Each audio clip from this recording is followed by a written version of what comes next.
Hello and welcome to the Kellogg's Tour of Britain, and indeed there is life after that other great race, the Tour de France, as 40 of the riders in this 98 rider field will testify.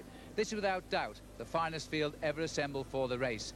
Among them the rider who won when the race started in 1989 from Dundee, the only other time this city has hosted the race, Robert Millar of Scotland. Millar is back in the field, and so too are two other previous Tour winners, Michel Dernisse of Belgium 2 years ago, and last year's winner by a single second, Phil Anderson from Australia. There's no doubt this is a top field, and here's my co-commentator now, Paul Sherwin, to highlight some of the top names. Of the main contenders, obviously the man who wears number 1, the defending champion Phil Anderson, will be out to reconquer the title he took here last year. He's always excelled in front of the British crowds and loves to race here. Robert Millar's had a quiet year so far. The first time we saw him in this year's Tour de France was when he crashed with Gianni Bugno in the Alps. But he showed excellent form towards the end and may be able to crack the champagne again this year. Greg LeMond has had many good times in cycling, but now he's experienced the bad when he was forced to abandon the Tour de France for the first time. He'll want to ride well here to boost his morale in view of the approaching World Championships. There are 3 great sprinters in the race who've all experienced different emotions on the Champs-Élysées. Johan Museeuw, the Belgian champion, rode to victory on those famous cobblestones in 1990. Last year, Jamaleddine Abdjazaparov looked a certain winner in the same place, but that spectacular crash robbed him of victory within sight of the line. This year it was the turn of the former Olympic champion Olaf Ludwig to win there. All these rapid risk-takers will do battle on the road throughout Britain over the next week. Well, sadly, one man who is not with us is the Irishman Stephen Roche, who did so well in this year's Tour de France when he finished 9th. Roche won the stage in atrocious conditions at La Bourboule. Well, on Saturday, Stephen Roche crashed very badly in the San Sebastian World Cup Classic. He's out with a head injury. We understand he's actually had 6 stitches. Well, there's optimism here, though, because Stephen Roche will hope to be in the Wincanton Classic next Sunday, and you can see that World Cup counting event too when we go down to Leeds towards the end of this tour, but that will come on Sunday. Right now, let's have a look at the route of the Kellogg's Tour of Britain. The race starts here in Dundee with a 2-hour race and a 1.6-mile circuit. Then tomorrow it's on to Edinburgh for the second stage to Gateshead. Day 3 is from Middlesbrough to Humberside, and the final in Hull. Thursday takes place from Lincoln to Coventry, and the race ends on Friday after a really tough Pennine stage from Nottingham to Leeds. Stay with us daily here on Channel 4 TV, but why not also take time out and enjoy the colourful free sight as the race passes near you. Each evening we'll give you full details of the next day's stage, a chance to see the very best pedallers in action, not in the Alps or the Pyrenees, but here on British roads. It all starts right now in Dundee.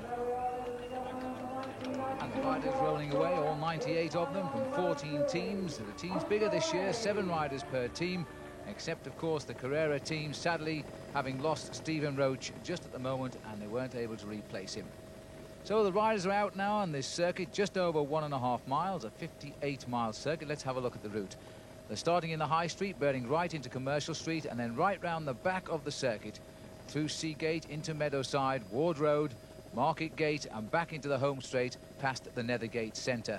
It's a very fast circuit indeed, and it is right in downtown Dundee, and the whole field here are off to a very, very quick start indeed. Well, it's nice to see a big field on British roads, Paul. Well, it really is, and it's a fine field that's been assembled here. There's some very fine talent out there. You could see some exciting sprinting later on, I should think.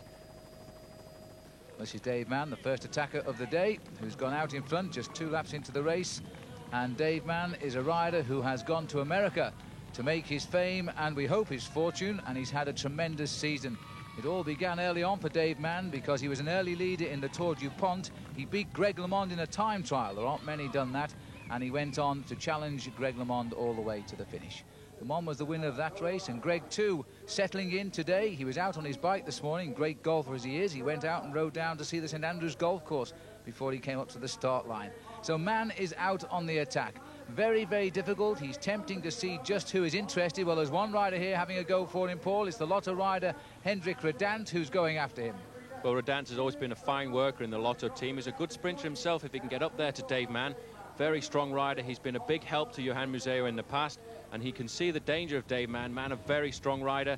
Nobody really wants to let him get too clear, and it looks as if Redant is going to get back onto his wheel. And Redant has joined him, the Coors Light professional, Dave Mann, being joined by the Lotto rider from Belgium. and they've got a 10-second time gap. Well, two very strong workhorses. I think that's a very fair description of them.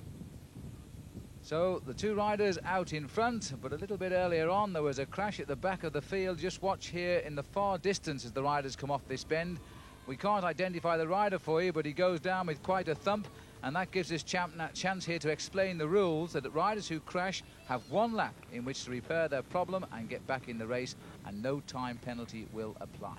Back with the leaders then, Redant and Dave Mann. And it's good to see Dave Mann back on British roads. Sadly missed these last couple of years. He's been over to America, where he is winning a lot of races. So look at this for the start, 28.1 miles an hour, and that is a tremendous opener.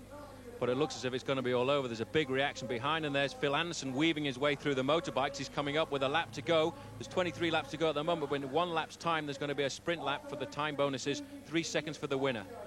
That's 3 seconds, 2 seconds and 1 second. Each day throughout the Kellogg's Tour there are 2 time bonus sprints, and the riders, remember that Anderson won this race, here he is, by a single second last year, so they are of the utmost importance, and Anderson knows better than ever. And this is Alan Piper, our friend from the Tour de France, who's now digging in again. Alan Piper having a go now. He knows the importance of that time bonus sprint. Piper, a good rider for the first day of the Kellogg's Tour. In fact, a couple of years ago, he won the first stage of the Kellogg's Tour into Newcastle and wore the yellow jersey. He's got a good gap here, Alan, fighting to stay away there. You can get a little bit of a look down the back. There's been a reaction. Piper's got the gap at the moment, about 20 metres or so. Well, it's a start, because I think it's a small group that's trying to come up here to Alan Piper, and that's exactly what they want. The field are having a great deal of difficulty here getting riders off the front of it because of this high speed. And Piper is doing very well to hold what appears to be a chase group forming, some 8 or 9 riders coming up behind him. He'll be happy about that, because a working group can get away from that big pack.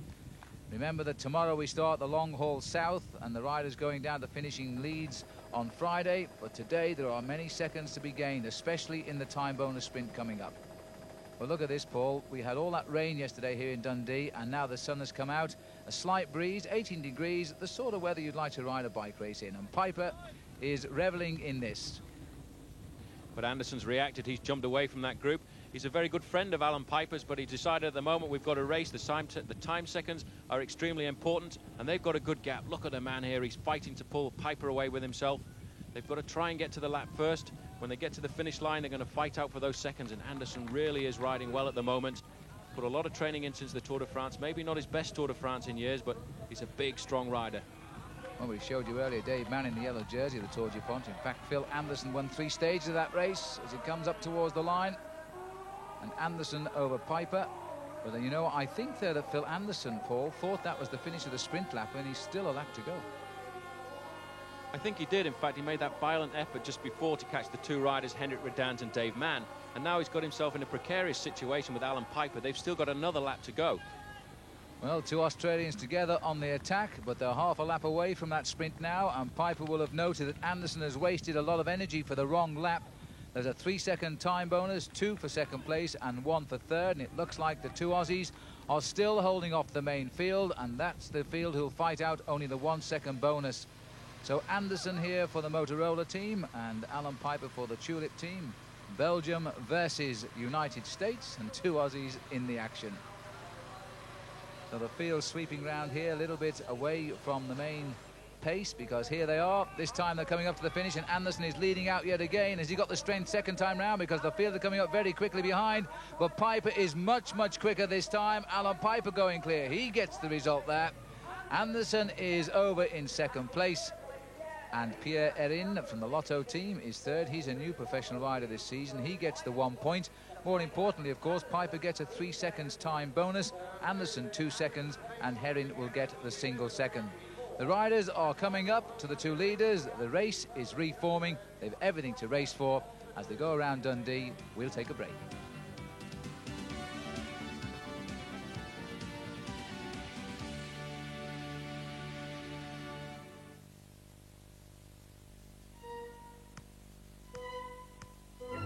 Open your first cheque account with TSB, and we'll give you a £15 voucher and 10% off anything from Olympus Sport. So you can get that football you've always wanted. Or anything else that might be helpful. TSB. We want you to say yes.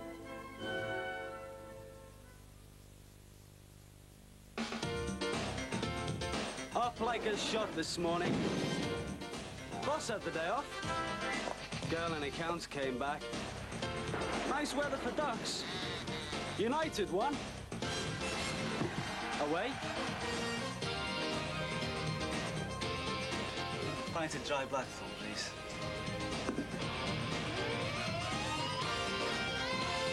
Definitely a dry Blackthorn day.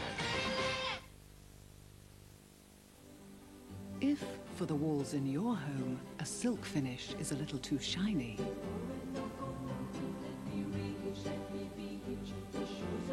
but a matte finish a little too flat, try Vinyl Soft Sheen from Dulux. Its delicate mid-sheen will bring a natural softness and warmth to your home.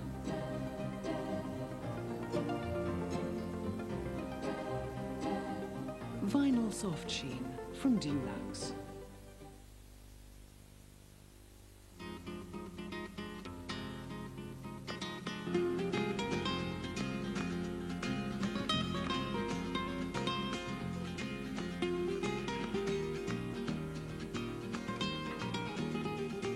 Irresistible. Chanel number 19. How will your dog feel about new Spiller's Good Life?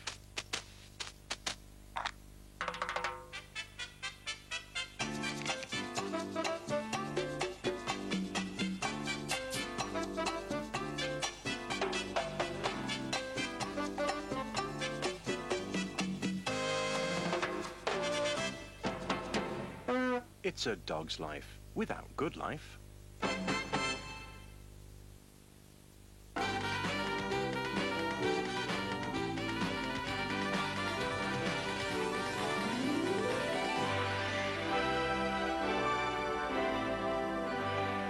Garden Festival, Wales. It's a great day out. Ring Ebu Vale 350 360. Listerine twice a day is clinically proven to give effective protection against plaque lasting 24 hours. Listerine helps take breath away and keep plaque at bay.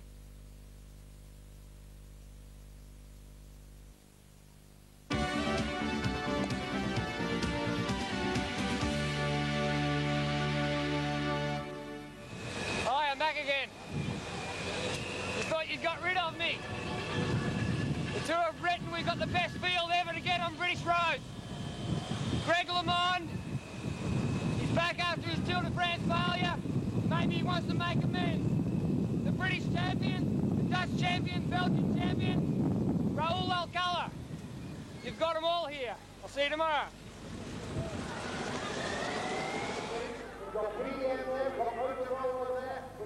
So as the riders come up towards the finish line, that was Alan Piper. He's still in the field here, but the klaxon you can hear means the riders have 10 laps to go to the finish, but more importantly right now, 1 lap to go to the second time bonus sprint of the afternoon. Well, we've already seen 1 sprint, Paul. Now it looks like it's going to come out of the main field this time for 3 seconds. Well, there's a lot of pressure on now. As you can see, the field starting to split up and come back together again. There's Max Chiandri in the front there from Motorola. Jack Hanegraaff, the Panasonic rider, going through there. And the Lotto rider at the front was Patrick Denut. It's going to come back together, I think, before we come to this final sprint. Well, this is going to be a wide open sprint here, but this looks like one of the Helvetia riders here having a go. Gilles de Leon, I think. Well, Gilles de Leon, seeing if he can surprise everybody else, but the Lotto riders at the back, very attentive. They know that they've got Johan Museo to get up there and try and get these time bonuses, but Gilles de Leon looking very good. He doesn't look too tired after his Tour de France this year. I think he's enjoying racing on the British roads, and thank God the sun came out for this occasion. Indeed, it's gone really warm now for the latter part of the race. De Leon here as stage winner in Valkenburg of a stage of the Tour de France, and he's keeping the pace nice and high, but there's some Lotto boys coming up not very far away from him now as the field regroups behind him. They're all over the road at the moment. You can see that is Patrick Denut in second place. 4th place is Jack Hanegraaff. It looks like it all's going to come back together for this final sprint. Denut doing an excellent job at the front, setting a tempo to try and stop those attacks. You see the gaps appearing in the field at the moment, though. The pressure really is on.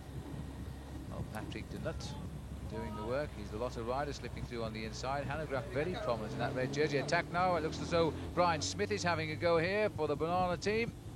The British professional Brian Smith, the British champion 1 year ago, and he was robbed of the title. Well, robbed isn't quite the right word, but he lost the title here in Scotland just before the start of the Tour de France when Sean Yates beat him to the line.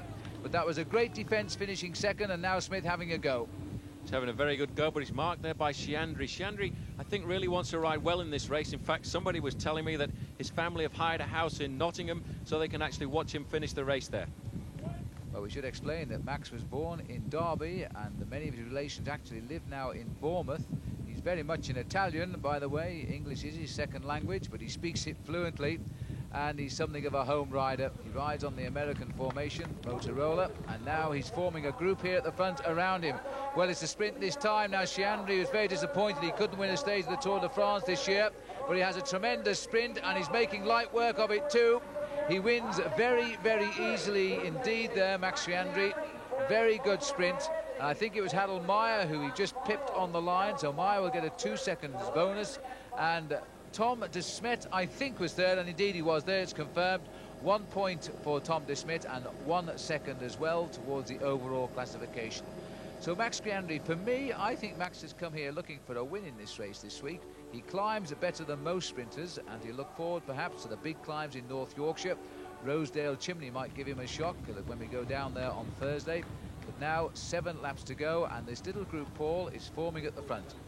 Yeah, that looks like Henrik Redant jumping on the right-hand side of the road there. He was the rider who we saw earlier on with Dave Mann. He's been very attacking all day. He's been always at the front. Brian Smith there chasing him down. Brian Smith obviously wants to ride well here too. So, well, we're watching all the action here, but Greg LeMond, we haven't seen him all day, in fact, but he's riding safely in the bunch. This isn't the sort of course he would like. He's trying to settle in. In fact, that wasn't Brian Smith who jumped behind him. I think that was Chris Lillywhite, the rider on the Banana Met team.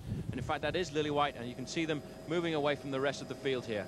So, Lillywhite, the most successful performer on the British pro scene this year, 8 wins under his belt and a very good sprinter, and I wonder if Redant knows him, because if this race comes with 2 riders away to the line, Lillywhite will really be a handful for Henrik Redant. Redant was the rider a couple of years ago in Paris-Roubaix. He was alone in the lead, a few kilometres from the finish, and he had a flat back tyre, and that cost him the race, so some say. The race victory going on there to Marc Madiot. Well, a rider like Lillywhite being in the front there, he could surprise Redant because he won't really know Chris Lillywhite, and it looks as if the impetus has gone out of this group that was chasing behind, and Lillywhite at the front setting the pace with Redant just sitting in his wheel trying to recuperate a little bit because he's the man that initiated this move. There's the chase group. Very different styles of these 2 riders. Lillywhite, small, compact little climber, former king of the mountains in the Nissan Classic in Ireland. He's a very, very good circuit race rider, something of a specialist at it. Redant finished the Tour de France in 122nd position, but that doesn't mean it was a bad ride by any means, because he put a lot of work in for his teammate Johan Museeuw, the top sprinter who challenged throughout for the green jersey in that race that was won by the Frenchman in the end, Laurent Jalabert. So Redant now free to ride for himself, and it's Museeuw who's back in this main field, along with all the other big hopefuls, Greg LeMond and also Robert Miller and Olaf Ludwig, who might be thinking more long-term. This is only the hors d'oeuvre to the Kellogg's Tour this year. Tomorrow we're on the long open road of 133 miles. The race is still split up, Paul, and these 2 are hanging on with 4 laps to go. Well, it's very close with 4 laps to go. It's about 6 or 7 seconds on the line. The group behind just starting to chase again, but the field is closing down very quickly, and it may well all come back together just before the end. Well, this is Jan Goossens. In fact, it's not Jan Goossens in this leading group. We've got a number of riders here. It is Jan Goossens. I didn't recognise him in his new colours this year, of the GB team. And then Martin Early of Ireland, who has finished in a former race leader of the Tour and finished in 4th place a couple of years back. They're closing in slightly. A glimpse there of Abdu Japarov as well, closing in, the famous and fearless sprinter. Well, we've seen Abdu come to grief once or twice, and the roads are along the Tour de France. But today, if he can get to that finishing straight, he'll be a man to watch, because he really is rapid. Redant putting the pressure on here at the moment. He looks actually across into the shop windows to see where Chris Lillywhite is, and I think he's got the gap. I think that's exactly what he saw, Paul, because he's seen to the reflections, the gap is there, and there it is, and he's going to keep the pressure on. We might be seeing here the difference because Redant has ridden the Tour de France. He's come out of it very strong. He's going to be that much fitter than Chris Lillywhite, whose race pattern since the join the Tour de France has been nothing like the miles that Redant has gathered in. And the strength is telling now. Redant is alone. Redant is going for gold on his own here, and it's all or nothing now. Look at his face. He really is digging deep into those reserves, and it looks now as if Chris Lillywhite has dropped a little bit back. But Lillywhite put a fantastic effort in, but I think it is the difference between having ridden the Tour de France and not. Redant really has got that latent strength, but Martin Early here from the PDM squad, the little Irishman who lives near Stoke-on-Trent, he's taken up the chase, and he's actually caught Chris Lillywhite. Martin Early's PDM team had their big victory last Saturday, tragically in the race that Stephen Roach crashed out in. That's Adrie van der Poel coming through the picture as well, and passed a top performer here in the Kellogg's Tour. But Raul Alcala of the PDM team was the winner of the race in San Sebastian last Saturday, a teammate of Martin's, and that might have inspired him to bigger things. Early going through with Van der Poel, Lillywhite is up there with them, Frankie Andreu, but the whole field is on them. It's all over. There's only one man now left out in front. Well, it's all back together and they're going to start to chase, but normally we would see the Lotto team chasing at this stage of the game because they'd want to bring it all back together for Johan Museeuw. But now they've got a man in the front, Henrik Redant, so we'll probably see them a little bit further down the field here, trying to slow everything down. There, in fact, is Johan Museeuw in the black jersey, the white, black, red and yellow jersey of the Belgian champion. He's at the front, this time trying to slow everybody down for his teammate. So instead, he's trying to make a mess here. The chase, which is being organised by the Motorola team, because they'll be very upset that they have been robbed of a shot of victory here, because Chiandri is their sprinter. But instead, we have the Belgian 29-year-old Henrik Redant, who's won a stage of the Tour of Belgium a few years back, and a semi-classic Kuurne, Brussels Kuurne. Big stage race win that came in 1990 for him, the Tour de l'Oise in France, and not too many wins this year. I think, in fact, he's only won twice, Paul. He's heading for a third now, possibly. It looks like he will do. There's Michel Derniz, a Belgian, chasing down a Belgian, but it looks to me as if Henrik Redant has got a good enough lead. He's got about 2 minutes to get round here, and here he is giving everything he's got now. He knows that Johan Museeuw is behind. If he gets caught, Johan Museeuw can take over, but he's really got to dig into those reserves now on the field going across the road. That means they've slowed down a little bit. So the pack is reforming here as they hunt for the finishing line. They're not going to catch him. There he is. Redant is the winner. Henrik Redant is over the line first, and that's a great win for him. The yellow jersey will be his as the main field chases in, and I think it was Olaf Ludwig. Olaf Ludwig leads. Museeuw is second in the bunch. First, a look at the stage result, and this makes happy reading tonight for the Lotto team from Belgium. A lone win for Henrik Redant. Olaf Ludwig bringing home the sprinters just ahead of Johan Museeuw, Maximilian Chiandri and Adrie van der Poel. Well, straight after the finish, our own Paul Sherwin was down with Henrik Redant. Henrik, a very hard way to start the race today, but you look superb. Yeah, I noticed that the form was good already 2-3 weeks from the end of the Tour de France. So I said to myself, I'm going to take care of me, and I did the job the whole week already for this tour of the Kellogg's Tour, and today I was very, very good. Already from the start I was very good, and then at the end when I was with Chris Lillywhite, he was suffering a little bit, and I said to myself, 4 laps, that's something for you, so let's go. And your team did an excellent job behind you. Johan Museeuw was in fact trying to stop everyone and coming around in the corners. Yes, of course, because I've been working already for him 2 or 3 years, and I always do my best for him to make sure he can win, like I did already last year here. So this time it was his turn to work for me, but I hope he can win some stages too, and then I'll work for him 100%. So I'm happy, the whole team is happy. But today you got the stage victory and the yellow jersey at the same time. Yeah, no, I don't know if I'm going to keep it because it's rather hard at the end of the tour, but I'm going to do my best to keep the jersey till next Thursday. So tonight, Henrik Redant pulls on the leader's yellow jersey, and how happy he looks, his 3rd victory of the season. He says he's going to try and defend this yellow jersey now all the way to Leeds when the race finishes on Friday. But the rest aren't too far behind, are they? So Henrik Redant, his 3rd win of the season. He's the first leader of this year's Kellogg's Tour of Britain, and now he must defend it tomorrow on the longest stage of this race, 133 miles. Tomorrow the riders will be up bright and early, transferring from Dundee down for a 9:30 start in Edinburgh. So let's hope we can see you there in the Mount Precinct just off Princess Street. The race unwinding on the road to Gateshead. Why not come out and cheer the riders on their way, as well as being with us tomorrow night here on Channel 4. We'll leave you now with the full details of the stage tomorrow from Paul Sherwin and myself, Phil Liggett. Good night.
You can stay on the wheel of the Yesterday, Dundee discovered the first leader of the Kellogg's Tour of Britain when Hendrik Redant raced to a lone win in the Scottish city. The first yellow jersey will be worn by Redant today as the race heads into England. I don't know if I'm going to keep it because it's rather hard at the end of the tour, but I'm going to do my best to keep the jersey till next Thursday.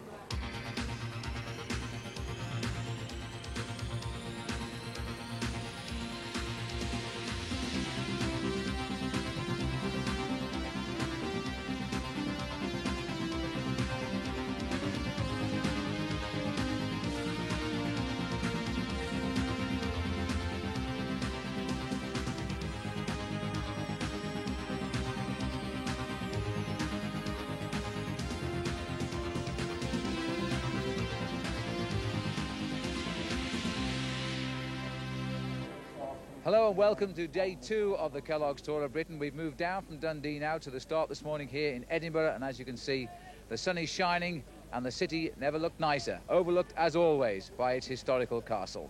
Well, this race this year is without doubt the best field they've ever assembled in the 6 Kellogg's Tour. It's generously sprinkled with Tour de France riders. I think today Hendrik Redant will be put under pressure. It's a long stage of 133 miles.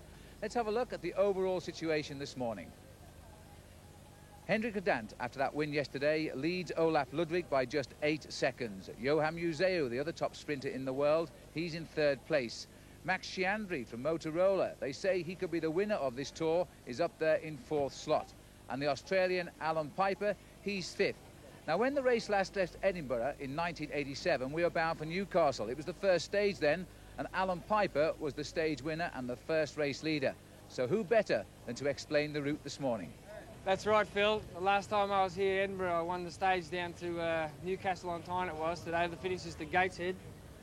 Coming straight down here over these small mountains here, down to Gateshead. You see here on the profile we've got a couple of hard hills in the middle here. This one at the start looks pretty hard, but I don't know what that's going to be. But hopefully the Lotto team will be keeping the race together for Johan Museeuw coming down here towards the finish for the sprint, and also for Hendrik Redant with his yellow jersey, and possibly if they can keep it together I might have a chance to get away down here somewhere, or maybe even on the circuits, who knows. These are one or two names, Alan, who you might also like to note in the Tour of Britain today, because the other names that we have been watching throughout this tour since it started: Phil Anderson, last year's winner, in 6th place, 12 seconds back. Shamaluddin Abdu-Japarov, the sprinter, 14th, and Shane Sutton, the best placed of the home professionals, in 33rd. Greg LeMond down there in 61st.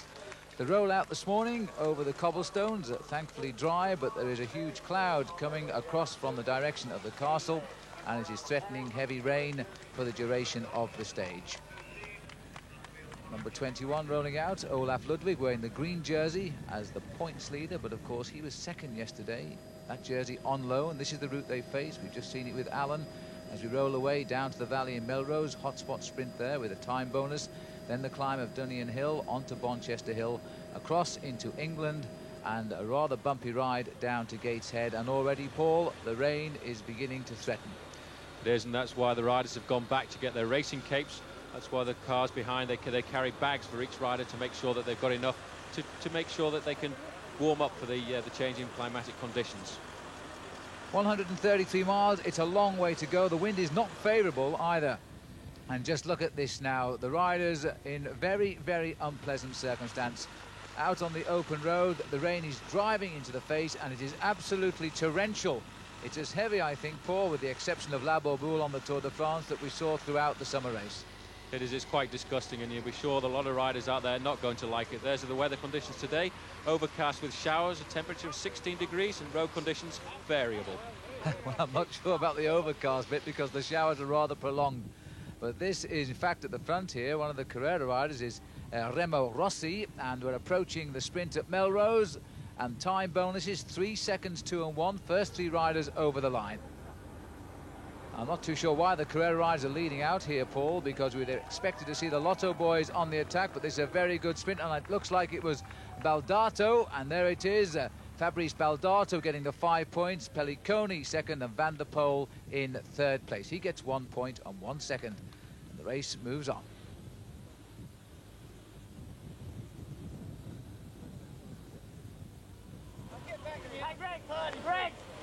Greg, get back here. Come on. Where's the fucking good riders here? Greg LeMond. And Alan Piper's here, too. Here he is, my hero. How many Tour de France's have you won? I've won. He doesn't know anymore. One? Oh, it's on. Tour de France kills your brain. Yeah. I think I've won 1 or 2. This is the easy part of the race. And Greg says he's going for it today. Well, where do they find the energy from? We're now heading down to the base of Dunnion Hill. This is Jedburgh, and this is quite a steep little climb as they come up to the start of it. You can just see the bunch there where we say Bonchester Hill. There they are. It is a nasty little climb, Paul. It's only third category, and I think that's a little bit unfair. It's a tough one. I think it'll surprise 1 or 2 riders over there, but the problem with these hills over here is, although they're steep at the bottom, when you get to the top, you get into the moorland, and it's very open and difficult with the crosswinds. And once they do come over the top here, they will turn a very sharp left into a very narrow road, which will take them over Bonchester Hill, and there is a change of wind direction. The riders still into the teeth of what is a very strong wind today, blowing up from the south, and as you can see, they're huddling together. The whole field staying very, very compact on this climb, because I don't think they can climb away from the field. This is Guido Winterberg at the front from Helvetia. He always rides well in these races at the Tour of Britain, the Nissan Tour of Ireland at the end of the year. Difficult to recognise the riders at the moment because they've all got their racing capes on, just trying to keep warm. But in third place there, I got a quick glimpse of Brian Smith. Well, Brian Smith riding away from his home country, and he was the former British champion last year. Lost that title to Sean Yates this time. Sean Yates also in this race, along with the national champions of a number of countries, because this really is a great field. But they're tackling the Scottish roads here, heading down towards the borders, and they're not enjoying their last day in Scotland at all. The capes are on. They must be feeling extremely wet and cold, and just look at these faces here. They've opened the capes because the temperature now must be boiling up inside on these climbs. It is a very, very difficult stage today, and this wind is also making it equally unpleasant. It's made very difficult when you have to wear a racing cape, because, as you say, as you're going up the hill, it's heating up all the time. But you can see 3 or 4 riders moving clear at the front. There's Guido Winterberg on the right-hand side. Brian Smith from Banana Met tucked in nicely in third place. I think that's Michel Derni's in 5th place, a little bit further down the road. But you see now, as they get up towards the summit, Guido Winterberg is opening up his cape just so he can breathe that little bit better. Well, that's Heinz Imprudent up there too, Paul, in second place, just releasing his cape. It's very difficult to pick these riders out today, as I'm sure you'll understand, because the numbers too are obscured. The judges have already reported problems at naming the riders at the sprint points because of their capes over their numbers, and it is the riders' responsibility to make sure their number is open for all to see. There's a little group trying to go clear here as we come up towards the top of the climb. The steep climb is at the bottom as we climb away from Jedburgh. We then go onto this exposed road, and it drags right up to the summit. I think it was a little bit too far to go there. You see they've sat up a little bit, and the rest of the field has come back. We see now how many of the riders are actually opening their capes to try and breathe that little bit more. You see the rest of the field stringing back down there, but we're not far from the top of the climb here, so we should see the sprint starting very soon. Well, they are finding this wind like riding into a wall, and because the leaders have slowed, they're packing in behind now to try and reform that long line. Thankfully, they're saying the leaders have slowed down, a chance to get back into the race for the first prize on top of the climb as they start to tap out the tempo. The wind pushing them over now to the right of the road, and they're taking the shortest route to the summit here of Dunnion Hill. Well, it was only a third category climb, but it'll be remembered. It's not like the climbs to come later this week, but now the sprint starts for the top of the climb, and it's Brian Smith who's going for it. So the former British champion from Scotland is going to leave a very nice taste in Scottish roads here. Smith is going clear, and I think that's young Bo Hamburger from Denmark who takes the second place. He actually came very, very to the fore here in the Kellogg's Tour last year when he did well on the final stage. And there he is in second place on the climb, gets 5 points. Guido Winterberg is third. Sean Yates doing well there, coming over in sixth position. Well, a fine ride by Sean, and he's kept the pace going because as far as we can understand, as we go on to Ponchester Hill, hearing from the race radio, he has gone clear. And this will be him coming up towards us now, and the rider with him should be Dominique Krieger. But look at this for an average speed so far, Paul, just 21 miles an hour into this wind. Here come the leaders. Well, that's easily explainable because of the weather condition. It's been quite a severe headwind, and with the rain there that keeps coming down and going away again, it's made it very hard for the riders. Yates really digging in there, trying to pull away with Krieger, but it was in fact Krieger that started the move, and Sean Yates came up to him.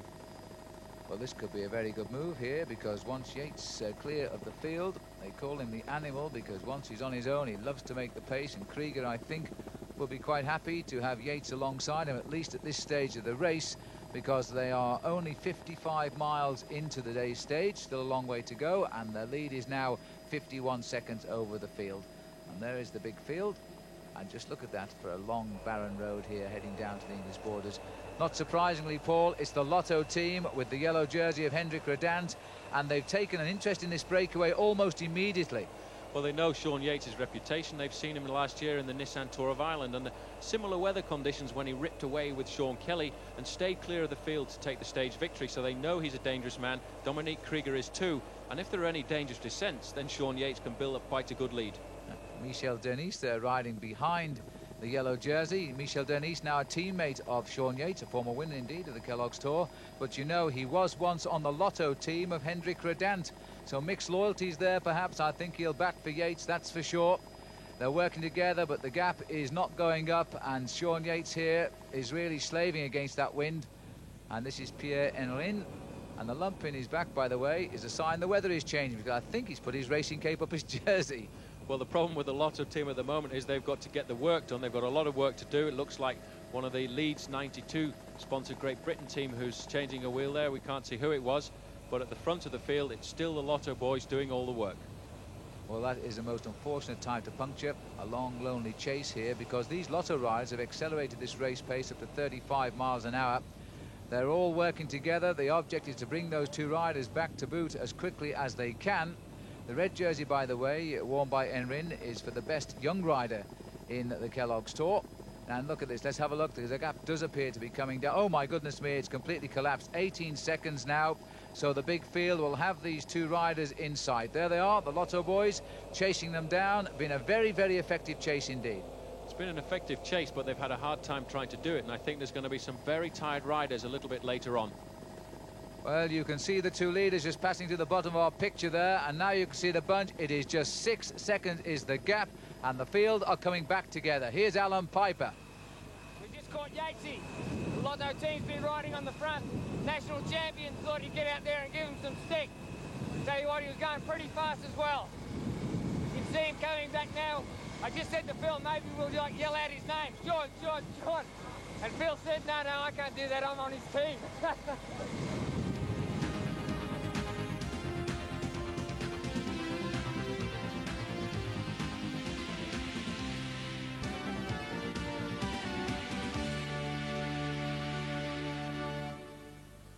Welcome back to a very cold and wet second stage of the Kellogg's Tour of Great Britain.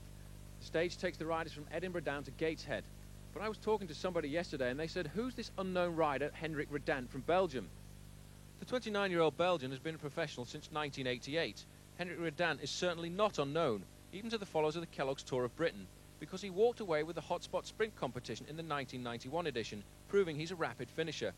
However, on the Lotto squad, Johan Museo is a far superior sprinter. So Redant decided early on in his career it would be better if he could help his own leader to win races. But yesterday, Johan Museo paid back the favour and helped him to win. Redant may not be one of the best climbers in the world, but it's going to be very difficult to dislodge him over the next few days. Well, thank you, Paul, and happily, after you did that in the rain of Scotland, the race is now on the outskirts of Newcastle here, and the sun is shining, and this is Adriano Tafi, I think. He won a stage in the Kellogg's Tour a couple of years ago in Birmingham, and this looks like Adrie van der Poel with him. They're only just ahead of the field here. Van der Poel won the final stage into Leeds last year. Oh, it's Alan Piper, in fact. It's Piper, the teammate of Van der Poel, is up in the front. And they are 123 miles covered now, 10 miles to go to the finishing line, but we arrive through the finish with a couple of laps of the city to go. So Alan Piper trying now, as he did way back in 1987, Paul, to win the stage on Tyneside. Well, I think when he saw the bridge in the far distance there, he thought, I've got to have a go, because he really would like to get another stage victory in the Kellogg's Tour under his belt, but the main field is not really very far behind, and they're not giving Piper much of a lead at the moment. In fact, it looks as if it's going to come all back together very soon. Well, Piper may have chased down Sean Yates earlier, but it looks as though the big field are now chasing down Alan Piper, but he's not having any of it. He's gone again. A good time to go. As it appeared, the field were tagging on to the back. He's gone again. He's left Taffy in his slipstream, but the field are now coming down at a tremendous speed here. We've just come away from some of the remains of Hadrian's Wall as we now head into the climb here of Swalwell Bank, and this is a nasty little climb coming at 123 miles into a very long and wet day. The Lotto riders very prominent, and they're launching some counter-attacks here now as they pick up Alan Piper. That was Bo Hamburger on the front there. As we've got the riders on the climb, you can see that that is Bo Hamburger on the front. It looks like Heinz Imboden. A little bit further back there is Phil Anderson. All come back together now as we come to this climb, and I think it's going to surprise one or two of the riders here, because it really is quite steep over the top. It has the biggest crowd on it of the day. Happily now enjoying warm sunshine. Heinz Imboden of the new Subaru team on the far side of our picture. He was third overall last year when he rode this race for Helvetia, the Swiss team, also competing. Bo Hamburger setting the rhythm. Max Chiandri on the far side there for Motorola, and Anderson. This is a very serious move now to crack the field, and they're trying to do it as they go into the last 10 miles of the day. Well, Heinz Imboden, one of the animators of last year's race, he's the man putting the pressure on at the front, and I think the pressure is causing a little bit of a split in the field, because the gaps were definitely beginning to appear there. Well, you can see now just how steep this climb is as we're coming up towards the top. It has been a great day out here for number 55, Heinz Imboden. He's ridden extremely well. He's also had one or two problems off the back of the race today as well. So he's coming very, very strong towards the end. The first two climbs of the day have both been won by Brian Smith, the Scot, and we haven't seen him up here just at this moment. But Smith, I think, has done enough to take the lead in the King of the Mountains. It'll just depend on the shuffling of the pack as we go over the top of this last climb of the day. But Imboden is riding very, very strongly indeed. He's gambling here on getting away from the field, but it's a long, long, fast descent down towards Gateshead, and it is not an easy approach at all.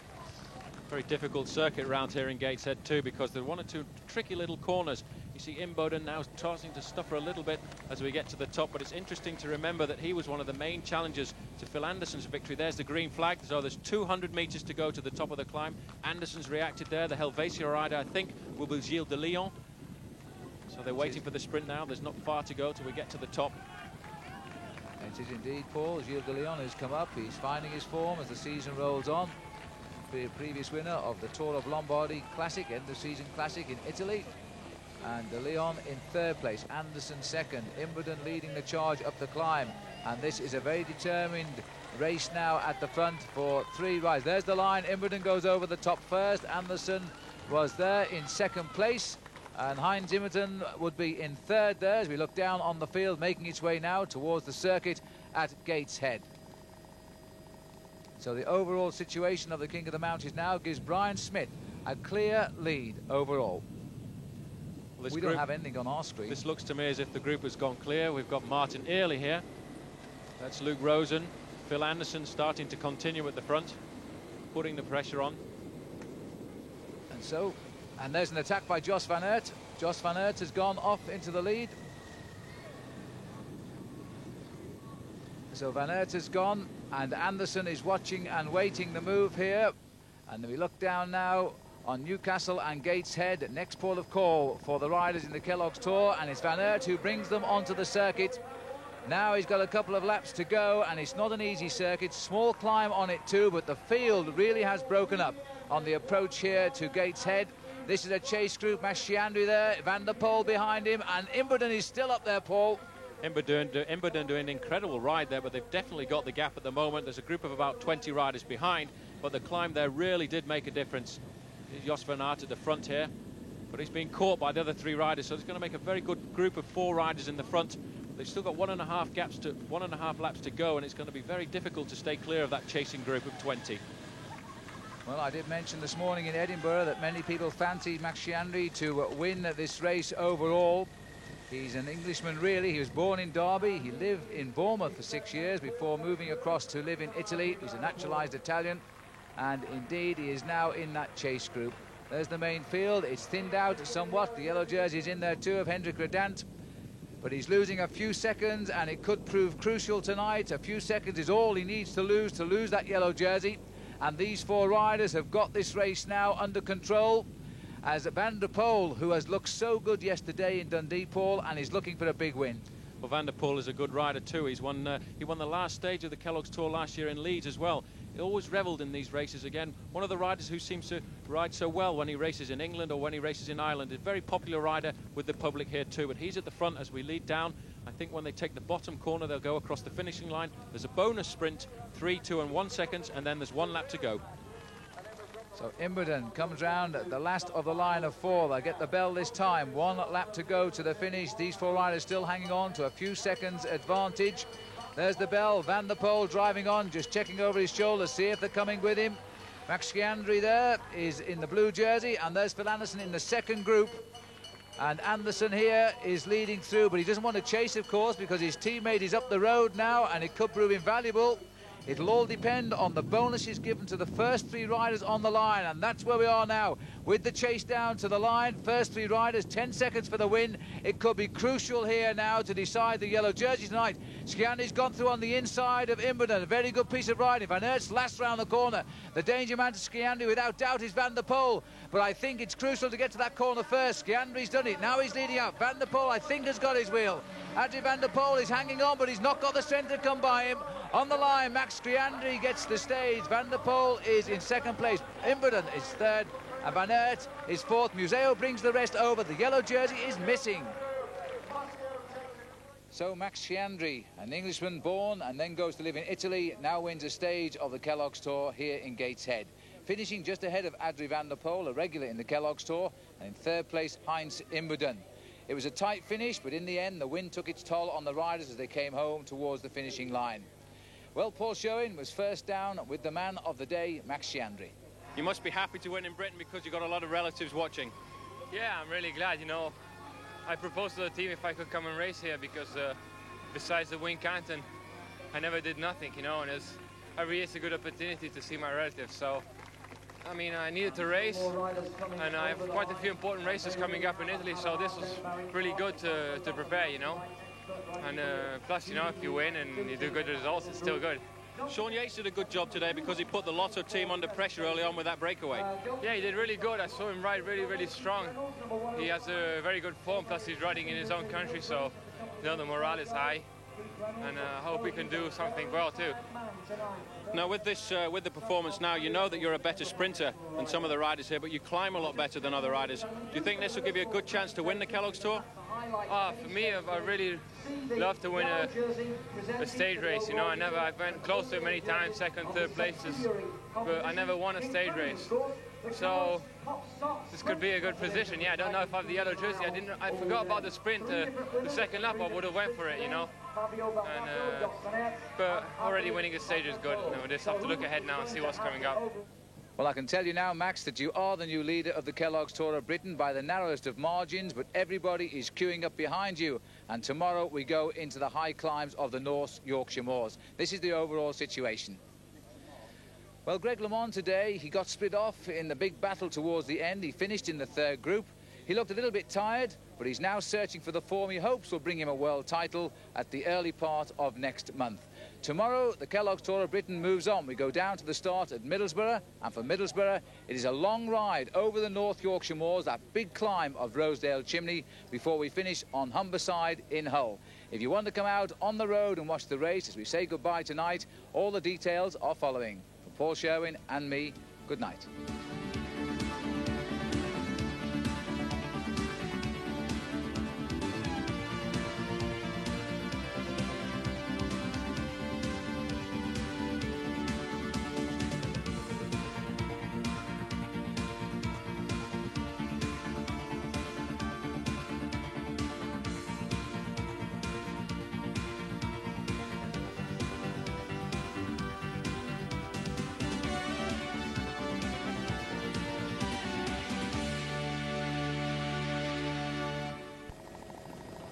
Yesterday, the Kellogg's Tour raced into England, where at Gateshead it found an Italian winner who was born in Derby. Max Sciandri, in winning the stage, became the new leader by 3 seconds. Today, the race on the glorious 12th mingles with the grouse on the North York moors, and Sciandri is the target. I really love to win a stage race. You know, I've went close to it many times, second, third places, but I never won a stage race. So this could be a good position.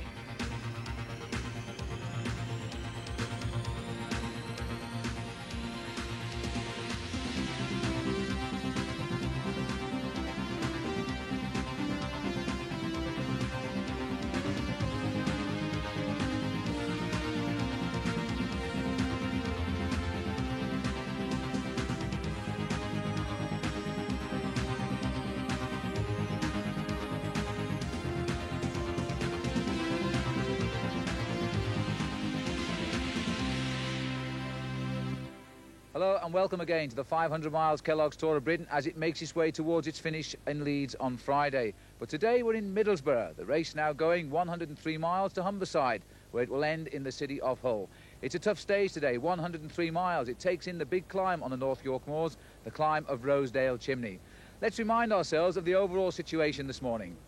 In the lead, Max Sciandri by just 3 seconds after that stage win yesterday from Jos van Aert. In third place, Adrie van der Poel, a Dutchman, 7 seconds behind. And in fourth place, the first day stage winner, Hendrik Redant, who is 8 seconds down. Fifth, the former Olympic champion and leader of the World Cup, Olaf Ludwig of Germany. He's 16 seconds back. Well, yesterday, Max Sciandri went to the top. And here's Paul Sherwin now to explain to you how a team, and a teammate in particular, helped him get there. The Motorola team yesterday adopted a classic tactic, although it was probably not premeditated. When Sean Yates joined Dominic Krieger at the front of the race on Bonchester Hill, their lead rapidly exceeded 1 minute. Such a time gap put the onus on the Lotto team, whose man Hendrik Redant was the leader of the race, and they had to organise the chase behind the two. They did this well with the classic style we've seen many times over the past month, with each team member taking it in turn to force the pace at the front. Eventually Yates and Krieger were caught, but the severity of the chase tired out the Lotto team so much that towards the end of the stage, Yates' teammate Max Sciandri was able to jump away to take not only the stage victory, but the leader's yellow jersey. The first day in the yellow jersey is going to be quite hard because I don't really know the course, but you can see we have 3 hills here concentrated in 30 kilometers, and this is the Rosedale Chimney. It's going to be quite hard, as I hear. As Sean Yates has been telling me, he ridded it 3 years ago. So I'm just going to see if I can get over here with the first guys and then keep an eye on Ludwig and Museeuw and Van der Poel. I mean, that's going to be the 3 guys I have to keep an eye on. And then just do my best with the team. And there's 1 or 2 other names you should watch out for as well. Max Johan Museeuw, 18 seconds back in 6th place. Sean Yates is there in 14th. Robert Miller, 19th. And Greg LeMond at 2.5 minutes down in 79th position. And as Phil Anderson looks at the route ahead today, Greg LeMond has not signed on this morning. He says he's not feeling well, but in fact I think his morale is very low after his unfortunate end to his Tour de France. The field rolling out on a difficult course today. At the back of this field, Brian Home is chatting with Alan Piper, and I wonder what he's saying. He says he's going to attack, so we better watch him. I don't like the sound of this, it looks too difficult. All these guys have got a 26 sprocket on the back, that's a really small gear. And we've only got a 24. Ah! But Brian's got his Adidas sneakers in his back pocket in case he has to run up there. Dropped his drop, eh? Well, Alan Piper back in the race, and as we watch the field go here, in fact, Brian Home has attacked as we head out, leaving Middlesbrough now and heading up towards the first climb of the day at Stanghow Moor. And there is a little group forming at the front as well, Paul. Well, there's a little group chasing them down there, but when they get to the climb, it's very, very difficult because over the top of the climb, they're straight onto the moors and there's a big crosswind, and this is Brian Home forcing the pace at the front, but there's a group of 3 riders chasing behind. Now, that could be very dangerous if they can make contact with Brian Home. And Home is making full use of the strong westerly wind that's blowing today, but it'll be on his face when we get onto the moors. We're heading now into Gisborough. The first sprint of the day, just 4 miles covered. Weather conditions changeable, the forecast today. Temperature a little bit on the cool side, 18 degrees. The skies are blue at the moment. And this is the sprint in Gisborough, and Brian Home is making full use of the wind, Paul. He's well clear. He's got a good gap at the moment, but that group of 3 behind is now 4 riders, I think. The news is coming over to us. But when they get to this climb, it's going to be very difficult. Look back down the road to see the sprint here. Looks like Abdu Japarov coming up at the front. Scott Sunderland in second place. Actually, that's rather interesting. Scott Sunderland in the action, but Abdu Japarov making easy work of that. There's confirmation of the sprint. 5 points for Brian Home. No bonuses, by the way, on this sprint. They come later on the course. And the 4 riders have now got together as we go out towards the moors. The 4th man, second in line here, is Pierre Erin, and he is making up quite an interesting quartet. Definitely a good working group at the moment. It's interesting to see Abdu Japarov moving into the breakaways. Maybe he's trying to get a few points here for this hotspot sprint competition. They've got a good lead as we look back down the road there, but I'm quite sure that when we get down in there, we'll see it'll be the Motorola team at the front organising the chase. Well, there's a nice little echelon forming at the front, and they're all jerseys which are blue, and that's the sign they are Motorola. Their object now will be to try and keep them in close proximity to those 4 leads. This is Jan Schuur on the front, keeping the pace nice and high, and he's the main workhorse on the team at the moment. When they get round the corner on this climb, it gets a lot harder, and it'll be very difficult for them to keep working because it's so steep that they'll just be trying to get over the top of the climb. And when they get to the top, they've got those terrible side winds to contend with. Well, this is the first climb, a little tester as we go off towards the moors. This is Stanghow Moor, but it's a main road climb, as you can see. And our helicopter shots here are lowering it out because it is actually quite a steep climb, as you can see here, with Herin out of the saddle, followed by Brian Home, Abdu Japarov, and sitting there at the back, Scott Sunderland, the Australian. There's the new Lotto professional, and he looks as though he's going to be quite a useful man too. He's been in the action most days in the Kellogg's Tour without a lot of reward at the moment, but he's in the group right now. Jean-Luc Vandenbroek, the team manager of the Lotto team, does a very good job in actually looking for these young riders and tries to build up his team every year with bringing up the young riders, usually from Belgium sources. And Vandenbroek, by the way, an ex-teammate of Paul Sherwin's when they used to race together on the Laredo team. And Chris Lillywhite setting the pace here, thinking of the rider in white behind there, because that's Brian Smith, the leader of the King of the Mountains. 200 metres to go, and Sunderland has attacked, and no reaction from the other 3. He's gone well from the back of the group there. So the Australian going clear, takes a little look over his shoulder. He started his season very, very well this year with a 5th place in Milan-San Remo, the big classic in Italy, and he comes over the line with a clear lead. I don't think he'll go on. I think he'll wait for the others to rejoin, because it will be folly to try and hold them off for the next 95 miles. There's the result over the first climb. 6 points for Scott Sunderland. Home is second. Abdu Japarov, a little bit of a surprise there. He's in 3rd place. Brian Smith, the leader of the mountains, in 5th. And now this is looking like it's the Motorola team, Paul. It's their job now to bring that breakaway back. Well, it's a very dangerous group. There's 4 riders in the break there, and if they work well together, it looks as if they have worked well together, and they're going to bring that group of 4 back into the fold. Interesting to see Phil Anderson already to the fore, helping to work for Max Chiandri. Last year's winner, don't forget Phil Anderson, now playing the role of a domestique for his new team leader, Max Chiandri. Just under 22 miles an hour you saw there, and that is slow, but the wind has now changed direction, and look at the echelons forming, and that is caused by the wind direction and somebody leaving a gap between the wheels. What they're all trying to do is they're swinging across to the left-hand side of the road to shelter each other, and that's the only thing they can do. But now, as we get onto the smaller roads, it's going to be very difficult to form these echelons as we get the acceleration here on the side of the climb of Danby Beacon. Well, this is Cezary Zamana who's leading out here, a Polish professional rider on the American Subaru team, and right behind him I saw Brian Smith, who's taking him on, but they've climbed this hill so quickly because of the wind up behind them, and just look at this. This is a very, very steep climb. and yet they've come over almost together. Zamana first over the top. Winterberg it was in second place, and Brian Smith scoring well in third. But just look at this, Paul. This is a crash on the descent, and Martin Early sitting up on the back there, and he looks as though he's quite hurt. Well, I think everybody was taking risks to get to the bottom of Rosedale Chimpley. You can see there number 71 is Jos van Aert, the rider who was 4th yesterday and 2nd overall in the classification at the moment. But you can see the chaos as everybody is looking for wheels. But at the front of the race, they're fighting for position to go up this climb now, and this is Rosedale Chimney. And look at the marvellous crowd on it as well. Well, that was an unfortunate crash. It's happened just as they've approached this climb, which is the steepest climb of the day. You can see it just lying across the slopes here of the North York Moors, and what a marvellous crowd waiting to welcome the Tour de France riders in the Kellogg's Tour of Britain. Nice steady climb here. Tiddy Claverola setting the pace, former King of the Mountains in the Tour de France. I think you'd be surprised to see the kind of climbs that we have here in Britain. He's setting a good pace at the front, but there are 1 or 2 riders struggling at the back there. Martin Early's up and away again. Got a big lump on his head at the moment.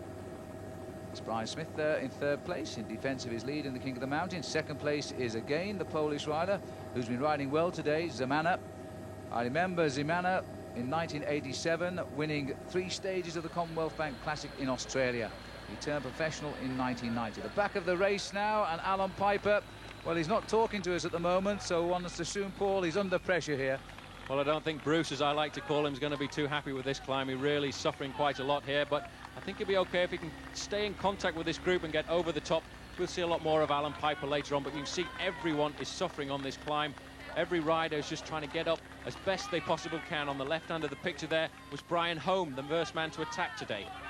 So Home now in a little bit of trouble. Jan Shaw, who did all the chase down for Brian Home, number 7, he's also in trouble on the climb. Chris Lillywhite only a little bit further up, and this is Flavio Giapponi, who's just also dropped away from our picture. But just look at this wonderful crowd here. It's a very, very windy here on Rosedale Chimney. Oh, and there's a problem here, and this indeed is Giuseppe Petito, who's decided it's quicker by foot as he starts to run up the hill now, and he is certainly surprised by these climbs. I think he's decided to give that up as a bad joke. He thinks he can probably walk up quicker than he can go up on his bike, but you can see how everybody is really suffering to get up this climb here. And poor Johan Lammerts, the faithful teammate of Greg LeMond, who's now out of this race, he too is struggling on the climb. There's Brian Home in the lead 1 minute, then being pushed up Rosedale Chimney the next, and I hope the referees aren't looking. Well, I hope they turn a blind eye, because these riders need a little bit of help to get over the top here. Now we go to the front of the race. We've got the leaders approaching the top of the climb. Looks like Phil Anderson in second place. Sorry there, Phil. And I think it's Zamana again from the Subaru team. In fact, there are 2 Subaru riders here, so I will presume that the leader is in fact Heinz Imbuden, 55 it is. And look at this, Zamana's gone from the back. Well, Imbuden will not react, because Zamana's his teammate, and he's building points too to take over the lead here in the King of the Mountains. Zamana goes over the top in first place, and I wasn't too sure whether Imbuden beat Phil Anderson there for the second slot. Let's have a look back down the road. There's the rest of the field. Well, they haven't broken up quite as I expected. Oops, dearie me. Well, there's 1 or 2 sheep on the course today, I can tell you.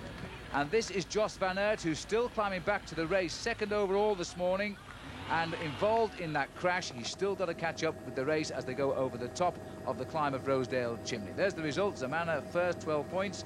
Heinz Imbuden second, and Phil Anderson in third place. Yates doing well in 6th place. Now, this is Max Giandri changing his wheel. He hasn't punctured. In fact, he wants to change the ratio of his gears now that the big climb is behind him. So Max Giandri has got higher gears on his bike now as we race off the moors and head down towards the finish. We'll take a break.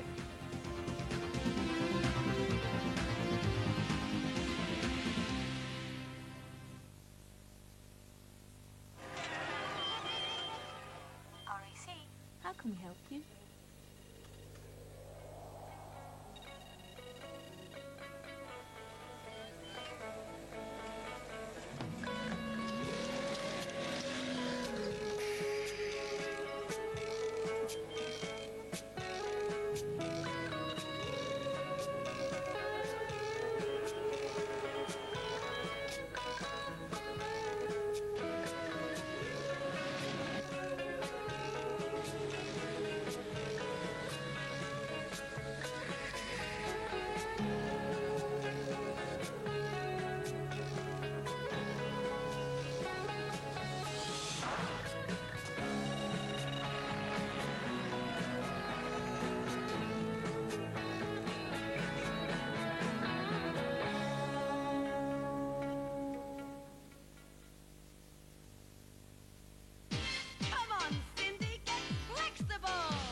Cindy keeps her hair in great condition with Flex by Revlon. With protein, balsam, and provitamins. Flex your hair and show off your body.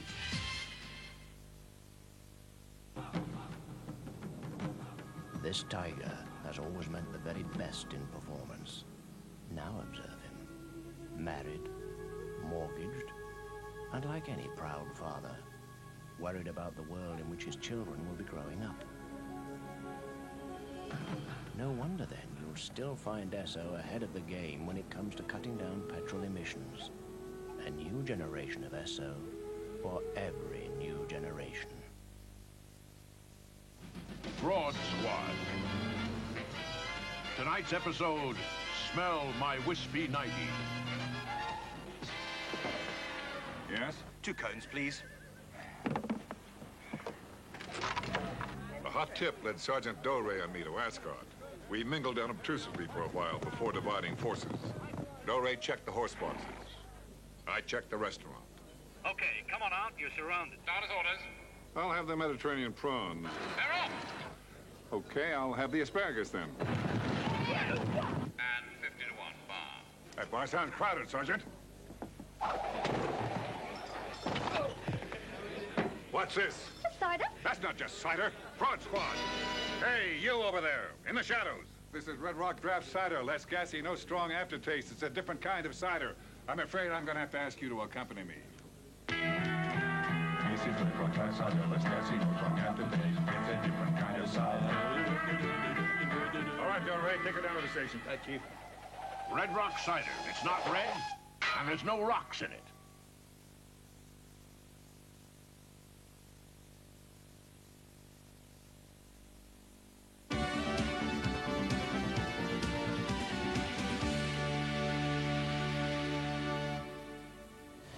The climb was really steep, but they all said we needed 26, but I think we were pretty good with 24 anyway. Over the top, there was little groups going away in the side wind. I just had my intuition session for the day. I got a piece of intuition that said there was going to be a crash. And on the descent before the Rosedale chimney, about 5 guys went down and into the wall, and I heard that Martin Early had hit his head against the wall, so I hope he's all right. Someone came behind me and pushed me right into this, what do you call it? Cow dung. And I've got it all over my hands here, all over my shoes here. It's everywhere. Anybody for your cow dung sandwich? What a character he is. Well, we moved along the road now, 54 miles covered. This is the climb of East Hesterton Brow. It's a 3rd category climb, and Eric Van Lancker is forcing a little lead here. Chris Lillywhite is up in this leading group as well. And by the way, just to put Alan's mind at rest, Martin Early is not injured. He has a lump on his head, though, and Jos van Aert has also got back into that big field. So at the moment, he's saving his 2nd place overall in the race. Well, a serious little move this at the moment as well. This is Eric Van Lancker on the front. 2nd place from the Banana Met team is Chris Lillywhite. A little bit further back in the pink jersey was Henrik Redant, the first wearer of the yellow jersey in this race. And that's what's causing the concern, Paul, because Redant is 4th overall, and the Motorola boys, Michel Denis on the left, Sean Yates in the white British Champions jersey is here too. They have now got to bring that breakaway back. It is dangerous. It's a very dangerous move. Van Lancker, always a very clever rider too. I think the Helvetia rider here is probably Guido Winterberg or Dominic Krieger. No, Dominic Krieger. It's Dominic Krieger on the right in the sunglasses. And this little group is coming back, you know. Van Lancker is the great climber. We know him from old in Britain. He's a winner of the Wincanton Classic, and that comes up, don't forget, at the end of this week as well in Leeds. You can watch that with us on Channel 4. And all the stars of this race are going to be bolstered by a lot more coming in from Europe, including the great Claudio Chiappucci. Right now we're watching another man who's been great in his career, Eric Van Lancker, and you can see his climbing style, Paul. He's pushing well clear now of Krieger, who was in the action yesterday and trying to stay in our picture today. Well, he's really putting the pressure on here, and you can see what I said earlier in the week. Henrik Redant has disappeared from the picture a little bit there, not one of the best climbers in the world, but the pressure on at the back here with the chasers. This is Thierry Claverola on the front, lending a little bit of assistance. Sean Yates in the middle. The white jersey next to Sean Yates is Adrie van der Poel, the man who Max Chiandri is a little bit scared about because he's a very clever sprinter. And he's riding well this week too. He's looking for the victory, I feel. That's Cesare Zamana again forcing his way into the picture. He's won 2 of the big climbs today, and he must now be challenging indeed Brian Smith for the overall lead in the King of the Mountains competition.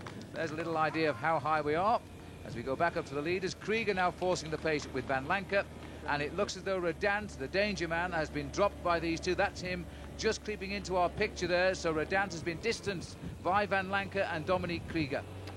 2 other riders have gone as well, Chris Lillywhite, as we've got the top of the climb there. Eric Van Lancker takes it in front of Krieger, and Henrik Redant has improved quite a lot. He's passed the other 2 riders, and I think he'll take 3rd slot. Now coming up towards the sprint from this little group that's forming, Susanna Zamana is going away, Cesare Zamana rather, and he is now heading up Thierry Claverola. So these points, I think, are crucial. And if Brian Smith isn't scoring just behind, and I don't think he can be now because the leaders have gone over the top, no points for Smith on this climb, I think that will give Zamana the overall lead in the King of the Mountains. In fact, Heinz Imberdon coming to the top of the climb here, trying to protect the position of Zamana as they accelerate here. Thierry Claverola in 2nd place there. He's not too worried about the King of the Mountains here, and that is in fact Heinz Imberdon that takes the place there. Yeah, you're absolutely right, Paul, and there's confirmation that he got the 6th place. Van Lancker was the winner, Krieger in 2nd place. And there's the overall situation, a change. Brian Smith by 2 points is off the top, and Cesare Zamana is the new leader in the King of the Mountains competition. Well, that competition over for the day, but as this race unfolds on this road to Leeds on Friday, there's still plenty of more hills to come. And now this little group, which broke away on the climb, has caught up with the 3 leaders. Redant is back in the lead, and this is still bad news for the Motorola team and Sciandri in particular. They're definitely going to have to work very hard to try and come back here. Claverola putting the pressure on there. Heinz Imberdon, the man who challenged Phil Anderson all the way to the line last year. This is a very good group. They're going to have to organise themselves behind because this could be dangerous. It's very flat now on the run into Hull. Well, the Subaru Montgomery team are based in Dortmund this year, are riding well. This is Brian Holm. Well, it's a day of ups and downs for Brian Holm here because he was in the lead 1 minute, then he was having trouble on Rosedale Chimney, and now you see he's got a back wheel puncture, but he's on the road. So he's on the way, Paul, anyway. I don't think the mechanic's going to be too happy there. The team manager panicked a bit and smacked him in the back there with the door, but Brian Holm will fight and get back into the main field. An exchange of words, I think, in the car. We're now into Beverley, Paul. A wonderful crowd here in Beverley, and the whole town is locked up for the arrival of the Kellogg's Tour. Complete circuit of the town, culminating in a time bonus sprint, and this is Peter van Petegem, who's trying to go clear now of the PDM team, and he's just ahead of the field, chasing a time bonus. Definitely 3 seconds, 2 seconds, and 1 second as they go over the line. He's trying to protect it, I think, for Jos van Aert to keep him up there in contention. But there's going to be a severe sprint for 2nd place, that's for sure.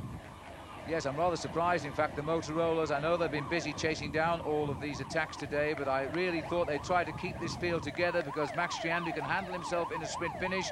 But I think they've let this man get too much of a lead, and they have. He gets the 3 seconds bonus, which are not too important for Van Petegem, but they are desperately important for Max Sciandri. And now in the sprint behind too, it looks... well, there we are. Max Sciandri did take 2nd place, and Zamana was in 3rd slot. He gets a seconds bonus. Overall for the day, Max Sciandri still leads the Pop-Tart Sprint. That's the overall sprint series, as we now head on to the beautiful bridge here, but we're not going across it today, across the Humber Estuary. Instead, we're going down the Clive Sullivan Way and into Hull. Well, Clive Sullivan, one of the famous rugby league players from Hull, and it really is nice to bring the race down there because just last week my uncle was named president of the Rugby League Association, so I'm quite pleased about that. A day for uncles, Paul, because Uncle Bernard is watching this race. We promised Max Sciandri we'd mention him because he's down in Bournemouth. Remember that Max spent the first 6 years of his life in Bournemouth, and the news is Uncle Bernard, by the way, will be up at the finish. But look at this. Look at the total confusion as to which way to go there by that leading group, and 2 riders have gone on the deck. One is Dave Mann. Looks like Dave Mann there in the pink jersey. It was a little bit of a surprise for the riders. They came onto the roundabout. Maybe they didn't see the arrows, and there was such a bit of confusion. They zigzagged left and right, and 1 or 2 went down, but I think they'll get back into the race here. In fact, that's ruined the impetus of that small group just as it seemed to be going away. We've picked up the tailwind now. The westerly that slowed this race down all day is now bringing them into the city of Hull at very high speed indeed. Something like 35 miles an hour as they approach the finish here now. Abdu Japarov is on the left, followed by Johan Museo. Abdu Japarov takes it. The demon sprinter, the Tashkent Terror they call him. That's the first time a CIS rider has ever won a stage in the Kellogg's Tour of Britain in 6 years. He did it so well. Let's look at that again now as he comes from the left of our picture, takes on Johan Museo in the middle and Olaf Ludwig on the far right. What a sprint he produced. Well, this could be a result of a stage of the Tour de France, couldn't it? A win for the sprinters. Jamaluddin Abdujaparov here in Hull, Johan Museo second, Olaf Ludwig third, and the race leader, Max Chiandri, in fourth place. One man not in the result today, but he certainly earned a reputation, was Martin Early of Ireland, who hit a wall just before he started the climb of Rosedale Chimney. Paul Sherwin is on the line with him. Martin, the sun came out for the race today, but it wasn't a lucky day for you. No, the weather was very good, but my luck wasn't very good.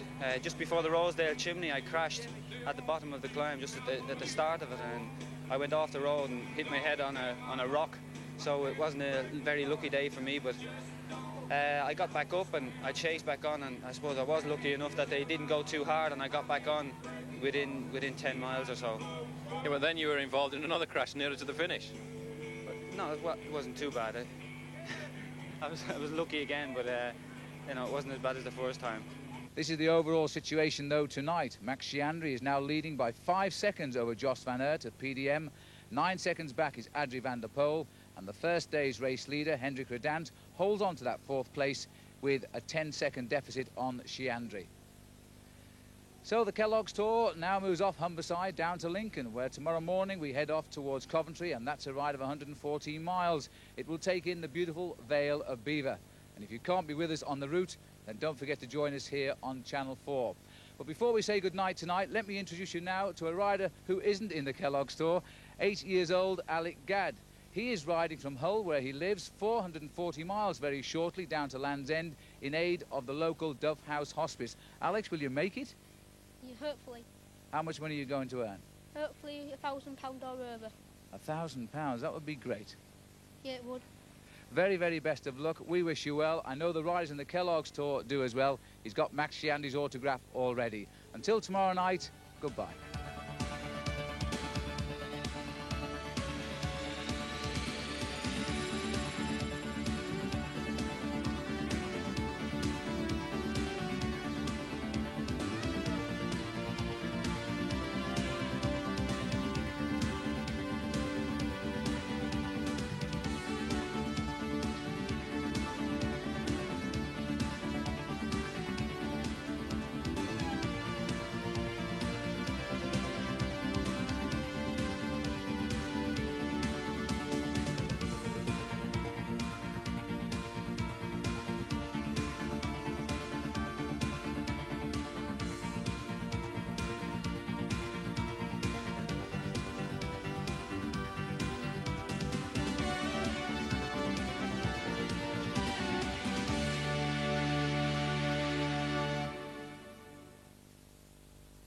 Abdujaparov beat the sprinters in a 40-mile-an-hour finish on Humberside. Finishing fourth was the race leader Max Chiandri, who wears the yellow jersey again today as the race moves through Lincolnshire to Coventry.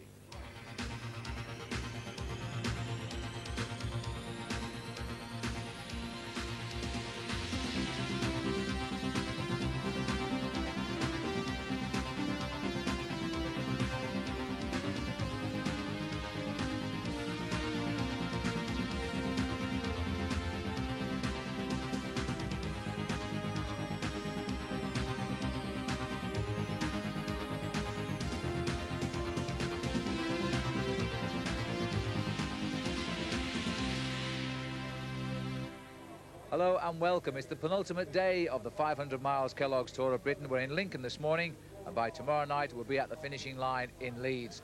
Well, I'm sorry to say that the strong wind which rather spoilt the race over the North York Moors yesterday is still with us, but you know, it could be more interesting. They're rather flat roads to Coventry, and the wind will blow across the riders, and they normally are the conditions which make for the best racing. Let's remind ourselves this morning of the overall situation. The yellow jersey now on his shoulders for 2 days. Max Chiandri leading the race by 5 seconds ahead of Jos van Aert. 9 seconds behind, the Dutchman Adrie van der Poel. And in fourth place is Hendrik Redant, 10 seconds down. In fifth place, the man who lost the sprint yesterday to Abdujaparov, Johan Museo, 14 seconds back. Now, yesterday, the riders really were afraid of the 1 in 4 slopes of Rosedale Chimney. But one man had the benefit of local knowledge. Max Chiandri spoke to his teammate Phil Anderson, who made the climb before. Paul Sherwin explains their tactics.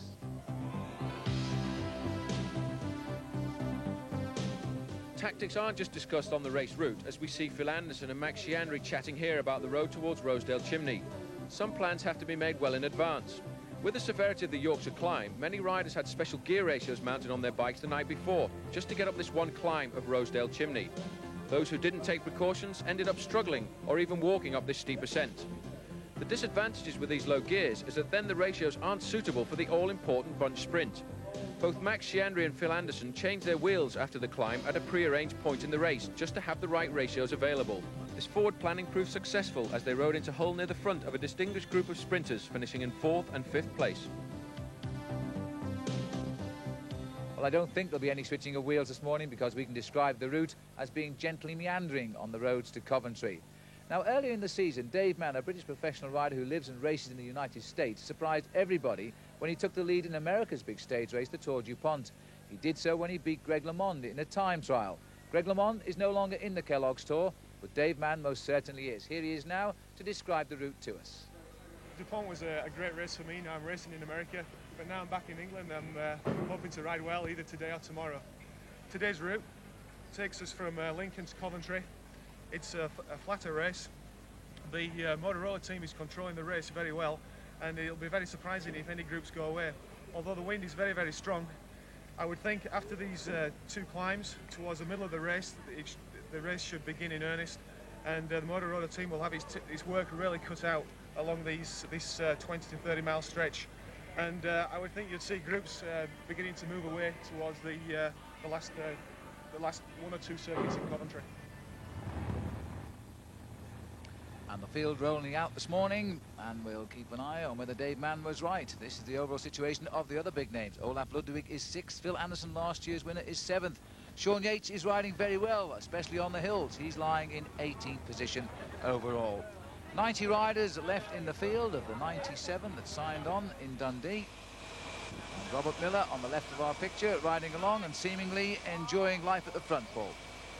Robert seems a lot happier than he has been over the last couple of days, and he's at the front there. There's a man who wasn't too happy yesterday. That's Martin Early, who crashed on the descent just before Rosedale Chimney, but he seems a lot better this morning. The lump on the side of his head has gone down a little bit.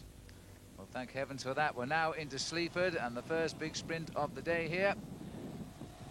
And the riders being drawn out now, and they are really going very, very quickly through the town. Magnificent crowd, this one. This is 19 miles covered here. It's the Pop-Tarts Sprint. And coming up to the line, it looks to me like a name we don't see too often here, sprinting it out. Jakub Halupchuk it is, and that's the first time we've seen him in action today. Former World Amateur Road Race champion, takes it ahead of Mark Walsham of Great Britain, and Max Chiandri is in 3rd slot.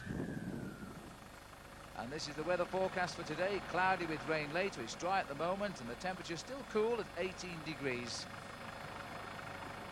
Field rolling gently along now. We're heading on towards Grantham. And this is the leader of the King of the Mountain, taking time out at the back of the race here. Front wheel puncture, I think, Paul, for Cesare Zamana. Yeah, but the riders aren't going too quickly at the moment, so he's got the time just to have a quick wheel change and get back into the race. The mechanic not really too worried at the moment. In fact, a little bit of a dangerous move by the team manager there, stopping in front, because then the rider has to flick around the car, and it's quite dangerous when the other riders come up. Into Grantham now, and again the big special sprint here, the Pop-Tart Sprint. Time bonus at stake this time. Hendrik Redant coming forward here. This could be a valuable bonus for Hendrik Redant. That's why Chiandri in yellow's coming on the right. Redant gets it, and in 2nd place Chiandri. 3rd is Adrie van der Poel. When all the young people see the Kellogg's Tour of Britain coming past, they can't wait to go out and buy a bike. When all the older ones who've ridden it see the speed they go, we can't wait to sell ours. Well, that's James Saville, and believe me, he was a fair bike rider in the early days himself. He once rode in the Tour of Britain. This is the beautiful Belvoir Castle here in the Vale of Belvoir, and the field is now under pressure here because I think there's an attack gone off from the front of this big group as it rolls gently past the castle grounds. The speed hasn't been great today, but there's the attack, Paul, and it's Alan Piper. Well, Piper having a quick go there, and he's got his teammate, the man who attacked as we left Middlesbrough a couple of days ago. That's Brian Home going with him. Good move by these two riders, especially if they can get over the top of the climb, because we've got a lot of windy roads and they could move clear. Well, they're heading out towards the climb of Eaton Hill, which comes at 46 miles. The scenery is stunning in this area. Two teammates being let go by the field. They picked up 18 seconds. The field has not raced very quickly today, I'm afraid. And now these two riders on the Tulip Computer team are trying their luck. They're on the climb of Eaton Hill. It's a short but very sharp climb, and Piper and Home are going. The green flag is 200 meters to the summit of the hill. Well, there shouldn't be too much of a big sprint here because these two riders are both on the same team and they're actually not really worried about the King of the Mountains competition. And it looks as though the Motorola team here of Max Chandri have got the chase organised. Sean Yates is the rider in the white jersey, British champion, but he's very much on the same team. He's the powerhouse, and there are the two leaders. They head up over the top of the climb as our helicopter pulls back. Can we see the main field as we look down the long road? There they are. So it's not a great lead. In fact, it seems to me, Paul, as though they've been pegged. Let's have a look at the time check. 44 seconds is still going up. Well, they're moving clear, and that's the advantage of these small winding roads through the countryside, because it's what the riders say, out of sight, out of mind. And sometimes when you can't see the rider in front of you, it discourages the chase. Piper really grimacing here. Look at the face on him, really is trying everything he can to pull all the stops out in this breakaway. And this is the group led by Andy Bishop here from Motorola, trying to bring them down. You know, there was somebody had written on the road on the last climb of Eaton, which said to Alan Piper, this is the place to attack, Alan. They must have known something today. Either that or it was a very close friend of Alan Piper's. As we look back down the road here to see if we can get a glimpse of the main peloton. These two riders working extremely well together, but I'm sure the Motorola team behind will be starting to chase. Look at Piper's face there. He's really giving everything. This man who says he doesn't know whether to retire or not this year, really suffering a lot, always attacking. Well, maybe not just now, but I really think that this year Alan Piper has enjoyed his season very much indeed. 52 miles covered. We're on the climb now of Harby Hills. It's a difficult climb. It's only fourth category as far as the King of the Mountains goes, but for these two, then the time is coming down, Paul, 25 seconds. So that chase and the long, thin line at the front, they're all Motorola. They really are, and they see the long, straight road here is a big damnation for the breakaway of Alan Piper, because they can see them now. It's like, as I always said, it's like a carrot in front of a donkey. They'll just leave them there for a little while, they'll accelerate, and just leave them for a while, and then just pull them back at the end. So Sean Yates and Jan Schur are the two riders doing the damage. These are the two leaders as they go over the top of the climb here in the same order they did on the previous climb of Eaton Hill. Piper just ahead of his teammate Brian Home, neither interested in the King of the Mountains competition, but they are very interested in trying to gain time over the field and see if they can hold up.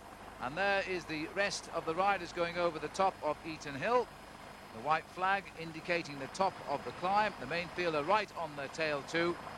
And it's the same result, in fact, as it was on Eaton Hill. This is Harby Hills. I'm very sorry to Piper winning ahead of Home. Zamana again getting third place ahead of Brian Smith. Well, the gap's down to 15 seconds. There's the confirmation on the blackboard there, but you see Alan Piper might laugh and joke sometimes, but every now and again he's got to get down to the serious business of racing, and this is very serious at the moment. And again, the chase back here. The gap continues to come down now. As they chase them down, it looks to me as though they will shortly come back together. In fact, they're having a little tete-a-tete here, and they're looking over the shoulder. I think it's over. Let's hope that's shaken up anyway. Is there nothing else to try, eh?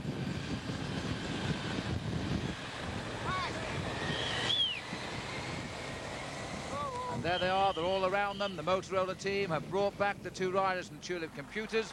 As we look down the long straight road there, Paul, though, I think there is a rider going off the front, and here he is, and this is Remo Rossi who's gone now. That's a good move, but you see he's 7 minutes and 40 seconds behind in 85th place, so I don't think they're going to be too worried about him. The reason the reaction was behind Alan Piper was he was only 38 seconds behind and a serious challenger to the overall lead.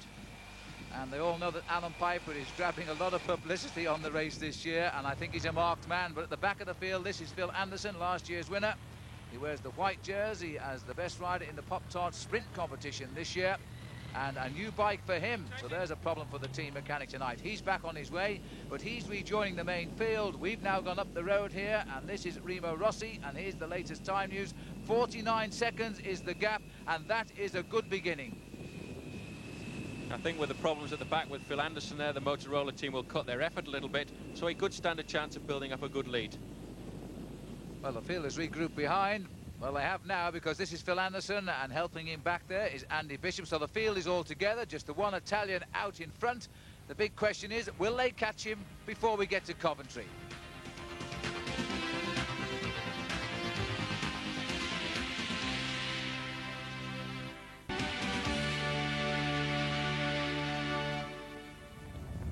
And welcome back to the Kellogg's Tour of Britain, and at the time gap, 4 minutes 53 seconds it looked like on the board. This is the Italian now, Remo Rossi, 97 miles covered now. He made his move at 66 miles. His lead has been uppulled to 5 minutes 3 seconds. It looks like he's beginning to tire. He's started to crack a little bit now, but he's been in front for a long time, and it's very, very windy out there. He keeps zigging across the road from the left-hand side to the right-hand side, just to try and get a little bit of shelter from the wind. Well, there's the reason why the lead is coming down, because we have again the Motorola team in action. They're not so concerned about this leader because he was 7 minutes down overnight, and Max Chiandri is more interested in those who are just a few seconds behind him. So the concerted chase, not quite as concerted as it was earlier when they chased back the two Tulip boys. There's Phil Anderson, and he seems to be making a habit of looking after the man in yellow, Paul. Well, it's amazing, because Phil has got a chance of winning the Kellogg's Tour himself, but he really is looking after Max Chiandri at the moment. But you can see there's not a concerted chase at the moment. I think what they're waiting for is for one of the other teams, like maybe the Lotto team or the Panasonic team, to come to the front and do the chasing. Here, you've got 3 riders from the Motorola squad setting a tempo, but not a tempo to kill the lead. Well, as you can see, the weather has changed. It was very, very nice as we headed up towards that beautiful castle at Belvoir, but since then it's clouded over. The rain has started, as it was indeed forecast, and it's now most unpleasant out there. Well, his face isn't giving much away, but the time is telling us that he is slowing down. He's starting to suffer a little bit, and the rain is actually now starting to come down, and that will hamper his progress when we get into the streets of Coventry, because it's very, very slippery in the town centre here.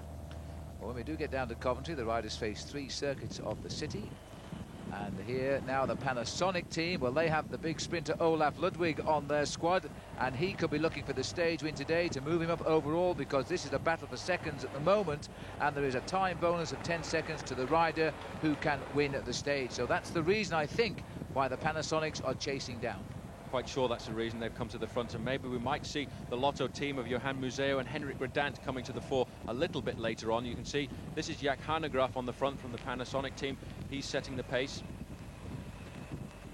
Well, there is our friend Sean Yates. Let's go back up to the leader, because the gap is closing all of the time.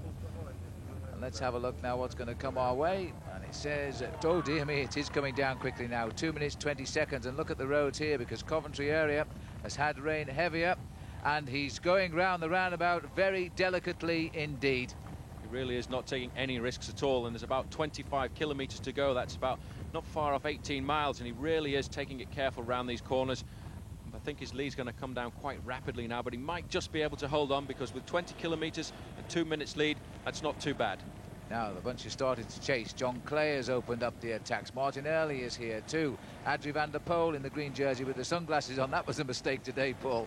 Yeah, I think he started off because it was nice and clear this morning, but what he's worried about now, he wants to leave them on, because there's a lot of dirt being thrown up from this road here. Attacks coming thick and fast. Well, there's Rob Holden having a go, who's had a virus infection which has ruined all of his season. He's only been back on the bike, in fact, 4 weeks, but he's making his presence felt in this race. He rides on the American Subaru team, which bases itself in Dortmund. They're having a very successful Kellogg's Tour indeed. Now the action has started, and the field is beginning the big chase down. This is what we would expect in the closing kilometres, but until now it did seem as though Remo Rossi was going to ride away with the day's stage, but the time is coming down quickly. Really is coming down fast. The Panasonics did a good job and brought it down to 2 minutes, but no team now wants to control the race, so that might be good for the man in the lead. There's one or two riders going away all the time, so that's taking the speed up, and then they're slowing down again. This is Keith Reynolds, so he knows the running quite well because he's from this area. So Keith Reynolds heading up. His father wants a rider in the Tour de France, and Keith Reynolds still waiting for that day to come along. So Reynolds now trying to see if the pack will pay him any attention. This is the rider that they are chasing. It's still Remo Rossi, 24 years of age. He hasn't got a great pedigree as a professional cyclist, but he's taken the race today in an attempt to try and win the stage, and that would certainly improve his CV for the end of the season. And remember, all of these riders heading to Leeds tomorrow for the finish, but on Sunday they'll all be in action again in the World Cup event. Now, the time gap is down to 90 seconds, so it is still coming down, but we still have, Paul, the circuit of Coventry to come. And it's a very precarious circuit too. You see the line that Rossi was taking round the corner there. It looks now as if there's a chasing group starting to form behind him, and everyone is really taking it careful round these corners. It's very slippery, especially when the rain comes down. All the diesel that's thrown out of the buses makes it slippery on the surface. Dangerous times for especially the leader, Max Chiandri. He knows his lead is such a tenuous one. A fall, even if he's not hurt, will mean a few seconds lost, and it could cost him the yellow jersey. Into Coventry. This is the arrival first time through. There are 3 full laps of the circuit. Rossi is still in the lead by a minute, and just look at the road, soaking wet, the rain coming down, but he will take a 3-second time bonus here for being first into Coventry. It'll be interesting to see the sprint though, because in that sprint we would expect to see the yellow jersey in action. It's going to be very close with 1 minute and 3 laps to go. I don't think he's too worried about the 3-second time bonus, but the men behind are definitely going to be worried about it. Chiandri will be watching out for Adrie van der Poel. Well, this is the big sprint, and Anderson trying to liven things up. Chiandri on the right, Van der Poel is on the left, and Van der Poel and Chiandri are battling out the race lead here. But Max Chiandri takes on Van der Poel and gets him on the line, so he pips him by a second in bonuses. Rossi, Chiandri, Van der Poel. That's the order on the line. So the overall situation in the Pop-Tart Sprint Series, Chiandri well clear ahead of Adrie van der Poel and Hendrik Redant in 3rd place. But more importantly, Paul, they were chasing their time seconds, and now that looks to me like it's Dave Mann. Well, Dave Mann is going away clear. That's the man that we talked to earlier this morning. I think he's going to try and make sure that what he said would come true. He's jumping away on the finishing circuit here. Well, I think, Paul Sherwin, you were inspired this morning when you suggested Dave Mann should explain the route, because look at this.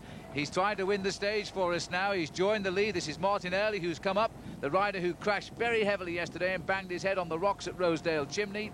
He's now up there, and in fact, this was the leader. This is Remo Rossi falling back because, oh, he's still out in front, Paul. He's still just ahead, but those 3 are coming up very quickly. He is suffering, but he's looking back over his shoulder, and you can see the 3 riders are about to come up to him. But more importantly, Tetriuk, Andrei Tetriuk from Russia is one of the riders in there. He's going to sit on the back there. He's the policeman at the moment, but I think it's all over for Remo Rossi. He's done a good ride today. These riders look as if they're moving clear now. Well, Rossi looks over his shoulder. We'll see his teammate, Tetriuk of the CIS. And now, what will he be able to do? Will he be able to pick up the speed and go with them? He's been out in front since 66 miles. We're now over 100 miles covered. And can he hang on? And it looks as though he's slipping off the back. He may be a little bit nervous too on these corners, because we're coming round to complete the lap, and he's gone. And it is Tetriuk who looks over his shoulder. There is 1 lap to go now, and Tetriuk looks over his shoulder at Dave Mann. Remo Rossi has been swept away in the rain. Tetriuk is now up to him to win the stage for Carrera. Mann and Early are clear. This is the main field coming through. Again, Sean Yates on the right, setting the pace for the Motorola, desperately trying to pull this race back together, because Chiandri could win the stage if they can catch these 3. Well, these 3 are still in front. It was 15 seconds on the line there. Yates setting the tempo all the time, but also the Tulip riders coming through too. Well, this is the arrival, and Tetriuk has got the lead. He's jumped on the corner. Bunch are right behind them. So Mann is in 2nd place. Martin Early is 3rd, but the main field have caught them on the line. They're not going to catch the CIS rider. Tetriuk takes it on the line. Martin Early will be 2nd. Dave Mann is 3rd. And Max Chiandri has come over there, certainly in the top 8 finishers. But the whole field, the chase down over that last 3-mile circuit, must have been very, very nerve-wracking indeed. The field all be given more or less the same time, with the lead and the win there going to Tetriuk, the former Soviet rider. We never had a winner from the former Soviet Union until yesterday, when Abdu Japarov sprinted home in Hull. Now we have 2, with Andreas Tetriuk winning today. He finished just ahead of Martin Early. In 3rd place, Dave Mann. And when the bunch came home, all the sprinters were there, led home by Boldato in 4th. Abdu Japarov was 5th. Adrie van der Poel was 6th. 7th place, by the way, was the yellow jersey, Max Chiandri. The happy face tonight of Andreas Tetriuk, a former world champion of the team time trial, and that was under the flag of the Hammer and Sickle. Well, straight after the finish, Paul Sherwin was down with our man of the day, Dave Mann. Well, Dave, not bad prediction for today's stage. Yeah, it was a very hard race. The Motorola, like I said, controlled the race very well. The Carrera guy attacked halfway through the race and built up a very good lead. But when we came to the circuit, my teammate, well, just before the circuit, my teammate Keith Reynolds from the Leeds 92 team, he attacked, and when he came back, this was just coming onto the circuit. I thought this is my opportunity. Made the big attack and Martin early, and the Carrera rider came with me, and we worked very well together. We caught the Carrera guy who was in the lead just before the 500-pound sprint, which was good for me. And then we were starting to get really nervous because we were afraid the field was going to catch us, and I just wanted to stay away from the finish. It was good for the sponsors, Leeds 92, and I was pleased to get third, although I would have liked to have won. No real change in the overall classification tonight, but Max Sciandri managed to pull out a couple of more seconds time bonus on the Pop-Tart sprints. So he leads still all of the riders by just a few seconds, and I'm sure that that will open up tomorrow when we go through the Pennines. Max Sciandri, in fact, on the podium tonight has the lead in the best sprinting competition, the yellow jersey competition, and is also the best and most consistent daily finisher. He leads the race on points as well. In the red jersey is Martin Den Bakker, the former amateur champion of Holland, and the king of the mountains is still Cesare Samana. Well, tomorrow the race moves off on its final day. We go down to Nottingham, then it's 110 miles to Leeds. When we get there, we do 3 big circuits of the city centre. But what a route to take us there. The 2 high spots of this year's race, we go over the Snake Pass in Derbyshire, and soon after that, we go across Home Moss itself. Now, if you're going out to watch the race and you are going to Home Moss, remember the road is narrow and there's always a big crowd. The road over the top is the A6024. The riders are due there at about 1:30. I suggest you get there a lot earlier than that. Once over the top of Home Moss, it's down through Home and Home Firth and on to the finish in Leeds. A busy, busy day for the bike riders. Max Sciandri leads this race by a few seconds. He won't feel safe tonight. We'll leave you now with some very pretty pictures of the race so far as we come down from Scotland to here in Coventry. Tomorrow, there'll be a lot more. From Phil Liggett and Paul Sherwin, goodbye. The yellow jersey competition, and is also the best and most consistent daily finisher. He leads the race on points as well. In the red jersey is Martin Den Bakker, the former amateur champion of Holland, and the king of the mountains is still Cesare Samana. Well, tomorrow the race moves off on its final day. We go down to Nottingham, then it's 110 miles to Leeds. When we get there, we do 3 big circuits of the city centre. But what a route to take us there. The 2 high spots of this year's race, we go over the Snake Pass in Derbyshire, and soon after that, we go across Home Moss itself. Now, if you're going out to watch the race and you are going to Home Moss, remember the road is narrow and there's always a big crowd. The road over the top is the A6024. The riders are due there at about 1:30. I suggest you get there a lot earlier than that. Once over the top of Home Moss, it's down through Home and Home Firth and on to the finish in Leeds. A busy, busy day for the bike riders. Max Sciandri leads this race by a few seconds. He won't feel safe tonight. We'll leave you now with some very pretty pictures of the race so far as we come down from Scotland to here in Coventry. Tomorrow, there'll be a lot more. From Phil Liggett and Paul Sherwin, goodbye.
Jersey with ease yesterday.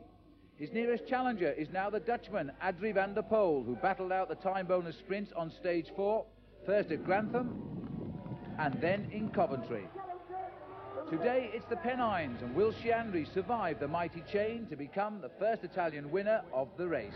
Yeah, I hope to win, you know. I mean, you never know till it leads to the finish, but the team is still riding very strong. I'm riding well. It's a nice day. Seconds back, Adrie van der Poel. 14 seconds down in third place, Jos van Aert. 16 seconds back, Hendrik Redant, and in 5th place, the national champion of Belgium, Johan Museo. He is 18 seconds behind. Well, yesterday it was Adrie van der Poel who made the most of the small time bonuses. He climbed up into 2nd place overall. He seems to be now the man most likely to challenge Max Chiandri on this final stage. I think so. Today is the last stage. It's going to be a very tough one, I think. 2 climbs in it, very hard. After the last climb there is a hot spot. You can see over here. And I'm going to try to pass over the 2 climbs with the first one and then to take maybe here the sprint. It's going to be very hard because the team of Chiandri is riding very, very well, very strong. So I think they're going to try to control the race, but like yesterday at the end, it is possible to get away in a breakaway. So for me, I had to do the maximum today. I would think, Adrie, that a lot of people will be putting in their maximum today because a few seconds separates a lot of men. Martin Early, 20 seconds back. Olaf Ludwig, 23. Phil Anderson, last year's winner, 28 seconds back. All of these men now probably planning their own strategy on this final ride to Leeds of 110 miles. And at the front of the pack here, conducting affairs, Michel Derniche, the winner a couple of years ago. And now on the same team as the race leader, Max Chiandri. A busy day for him. The official start of today's stage after a 5-mile ride away from the city of Nottingham. We're now heading out into the Peak District and on into the Pennines, and just look at this. Rieber Wall down the bottom. It doesn't look very steep, does it? But believe me, it's probably the steepest climb of the day. As we head off over Rieber Pass and then out to the Snake Pass and through some stunningly beautiful British countryside. Here's the weather conditions. Sunny forecast all day. Temperatures getting warmer, 20 degrees. And happily for the course, the road conditions will be dry.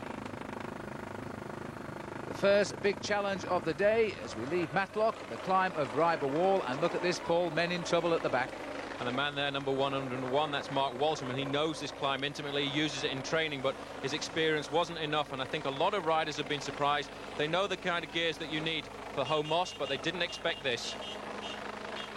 At the front, it is Cesare Zamana, the Pole we've come to know these last few days, leading the way up the climb.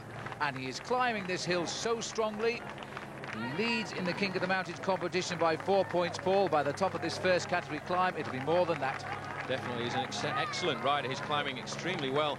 And just a little bit further back down the road, we can see around the corner was Phil Anderson, who's trying to mark him, but he can't stay with him. It's not very far now till he comes to the top of this climb. There's the line. He goes over the top to take maximum points in the King of the Mountains competition. So he's over the top, and the rest of the riders came over in this order.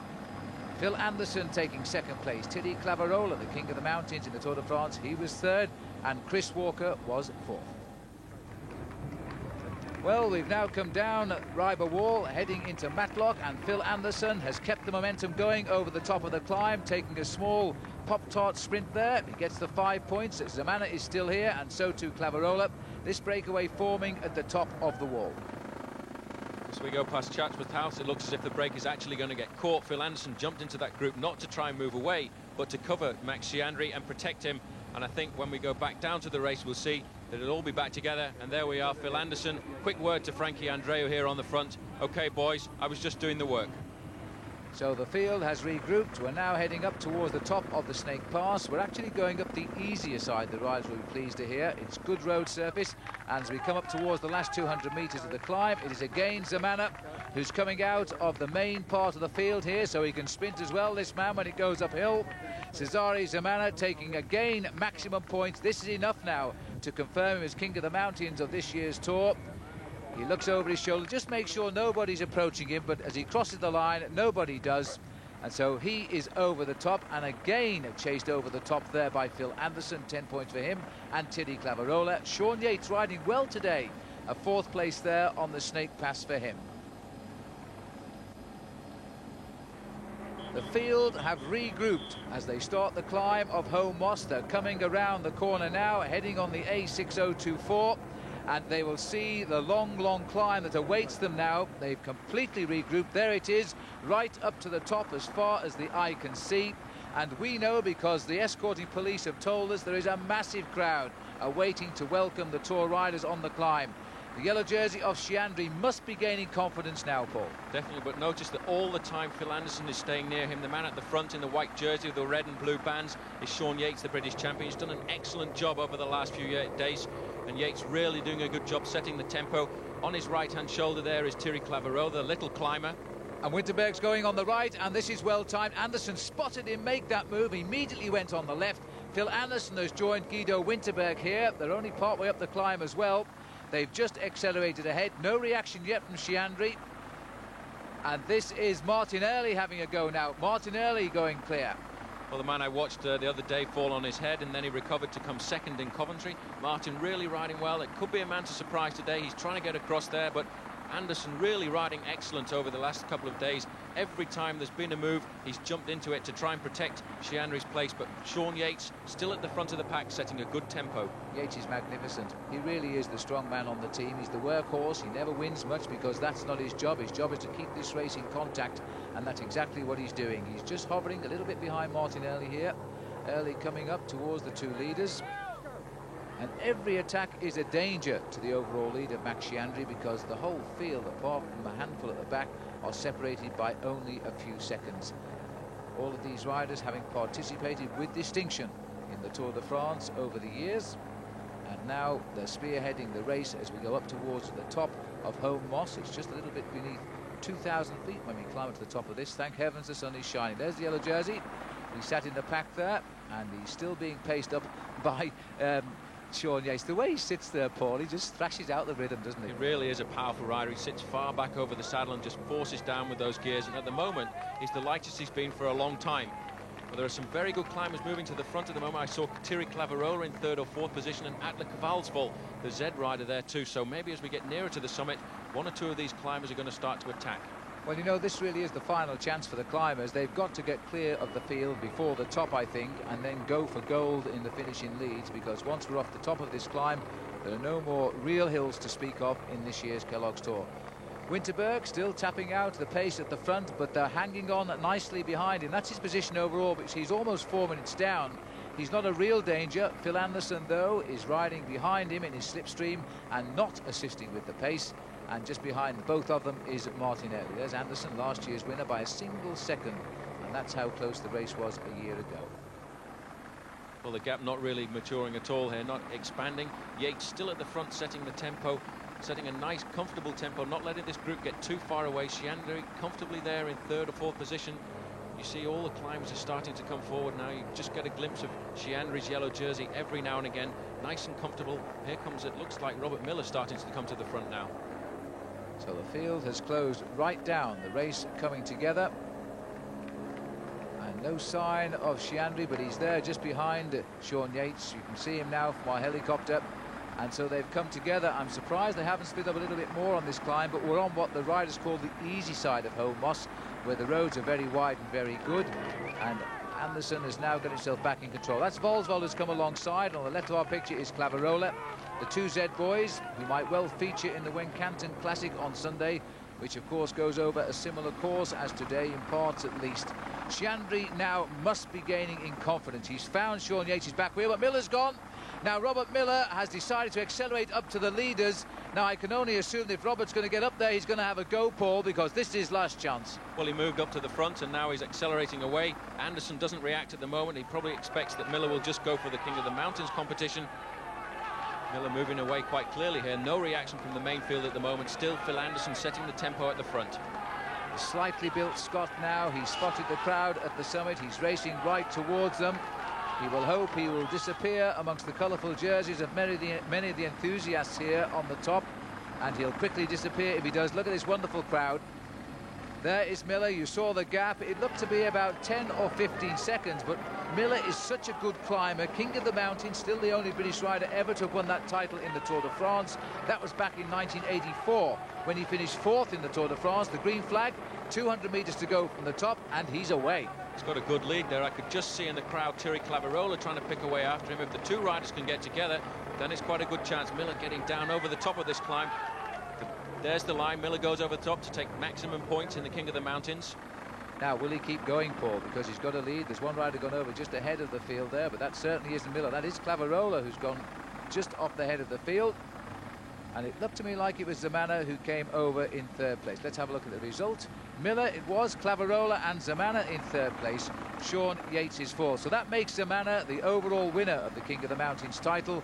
Anderson moves up to second place today. He's had a good day out, and Brian Smith, the early leader, he's back in third slot. Now, look at the face at Robert Miller. We're heading down the other side of Home Moss, and 24 seconds is the first time gap, and Miller is going like a train. It really is going well on this part of the descent here. The speeds down the descent here, the riders will be doing 50 or 55 miles an hour. You can see the main group coming down the back end there, and the little spot you can see just having taken the corner, that's Robert Miller. 24 seconds, they can just see him at the moment. They're going to have to react soon. Well, this reminds me of the descents when Miller was racing down in towards Luchon, where he once won a stage of the Tour de France. Now into Huddersfield, a time bonus sprint here, and there's the gap. 1 minute and 17 seconds we're up to now. That means that Robert Miller, who started the day 33 seconds behind Sciandri here, is now in the race lead, and Sciandri is in trouble because he's losing time. This is a time bonus sprint, 3 seconds for the first rider. Miller gets that, and that will help him as well now as he heads off towards Leeds. This is going to cause for a reaction from Motorola. Jan Shaw is there. But let's have a look at the result of the sprint in Huddersfield. Robert Miller then gets the win. Sciandri is second, Adrie van der Poel is third, and they're all together behind Miller.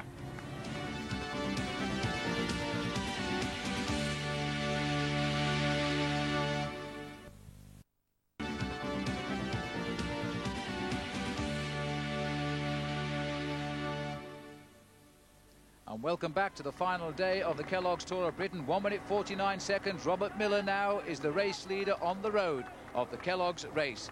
But it's time for us now to say goodbye to the man who's been our eyes and ears on the road this week, Alan Piper. This is my second to last day racing in England. I'd just like to say thank you to all the people who watched me over the years, who came to support me in the mountains in the Tour de France, who cheered me on, sent me letters, read my articles.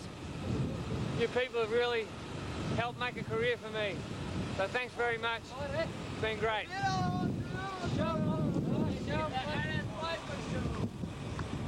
Well, there we are. That says it all. The Alan Piper Chats show on Channel 4. Well done, Alan, and the best of luck for the future. But let's get back up now to the man who's trying to win the Kellogg's Tour, Robert Miller. 1 minute 28 seconds, Paul. The gap is coming down at 100 miles covered. Well, it's coming down, but it's not coming down very quickly at all. The Motorola team at the front here with Sean Yates, followed by Michel Derniz and Andy Bishop there setting the pace. The gap has hovered for quite a while now. It's down to 1 minute 28 seconds. It really isn't coming down so quickly. Well, the Motorola boys are getting themselves organised, and 1 or 2 Carrera riders trying to get in on the working group. The TVM rider here is trying to slow down the attack, because that is Alan van den Bosch. His idea is to try and disrupt the chase in defence of Robert Miller. Here's Alan Piper moving up as well. Van der Poel being looked after by Alan Piper as we come in towards the next sprint. This is Miller entering the circuit. He'll come over the line. He'll have 3 laps of an 8-kilometre, 5-mile circuit to go. He'll also gets a 3-second time bonus here, Paul, which gives him 6 seconds pickup on the day. He's now only 20 seconds in real time behind the race leader, Max Sciandri. And look at this crowd here in Leeds as we go out on the circuit now. The gap is coming down, but he's not caught yet. And can he hang on? There's 3 big circuits here of the city of Leeds. Here's the main field coming through, and this will be an interesting time bonus sprint as well. And let's have a look, because that was Adrie van der Poel on the left of our picture. He was second, and Eddie Schurer taking third place. So van der Poel also making time there. Overall, Max Sciandri is the winner of the Pop-Tart Sprint competition. 24 points he's picked up since we rolled away from Dundee. Robert Miller now is feeling all of the pressure of taking over this race in the last 20 miles. Because the lead is down, as far as we know, to 50 seconds, so it is coming down quickly. He's still the yellow jersey, theoretically, though. He's still yellow jersey on the road and riding excellently. He's been doing speeds of 40 miles an hour over the last few descents here, but interestingly enough, behind, Adrie van der Poel has come up to be the same time as Max Sciandri, so if they come back to Robert Miller, it's going to be a very exciting bunch sprint. It's going to come down to the computer deciding the result if we keep this up, Paul. The Motorola boys here are riding well, and they put their strongman on the front. Sean Yates back into the finishing circuit here in Coventry. And Louise, as we go through the finishing banner, Miller is out in front still, and the crowd are trying to urge him on now. But if they look further down the road, they're going to see the bunch is not that far behind. Miller has totally committed himself. It is everything or nothing for him now as we go through the city of Leeds, which is absolutely soaked in sunshine, and there are thousands watching the finish here. And they're all getting behind Robert Miller. That was an incredible roar when he came into the circuit. The people here really love to see him racing on British soil. The main field coming up now with 2 laps to go. There's going to be 10 miles for Robert Miller just to try and hang on there. All the time we keep seeing that white jersey of the national champion of Great Britain on the front there. Sean Yates really putting the full mask on as he only knows how to and really pull this bunch along.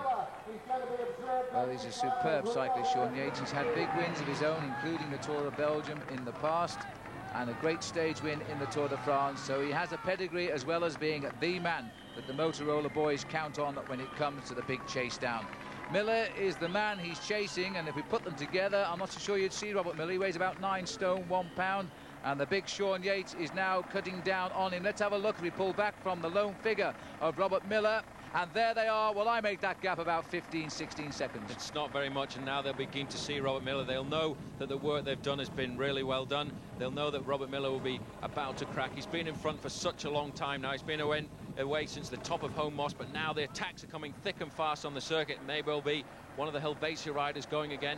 Difficult to see from the helicopter. May well be Guido Winterberg, who's tried. He's tried so many times during this race here. You see the attacks really speeding up the field now, and that's the end of it for Robert Miller. He's been caught, but what a valiant effort to try and take the Kellogg's Tour on the last day. He did the only thing he possibly could do, Paul. He used his ability on the mountains to get away, and he did that. He broke the field at that point. He went away very, very quickly indeed, but these 3 circuits here of Leeds have been his downfall.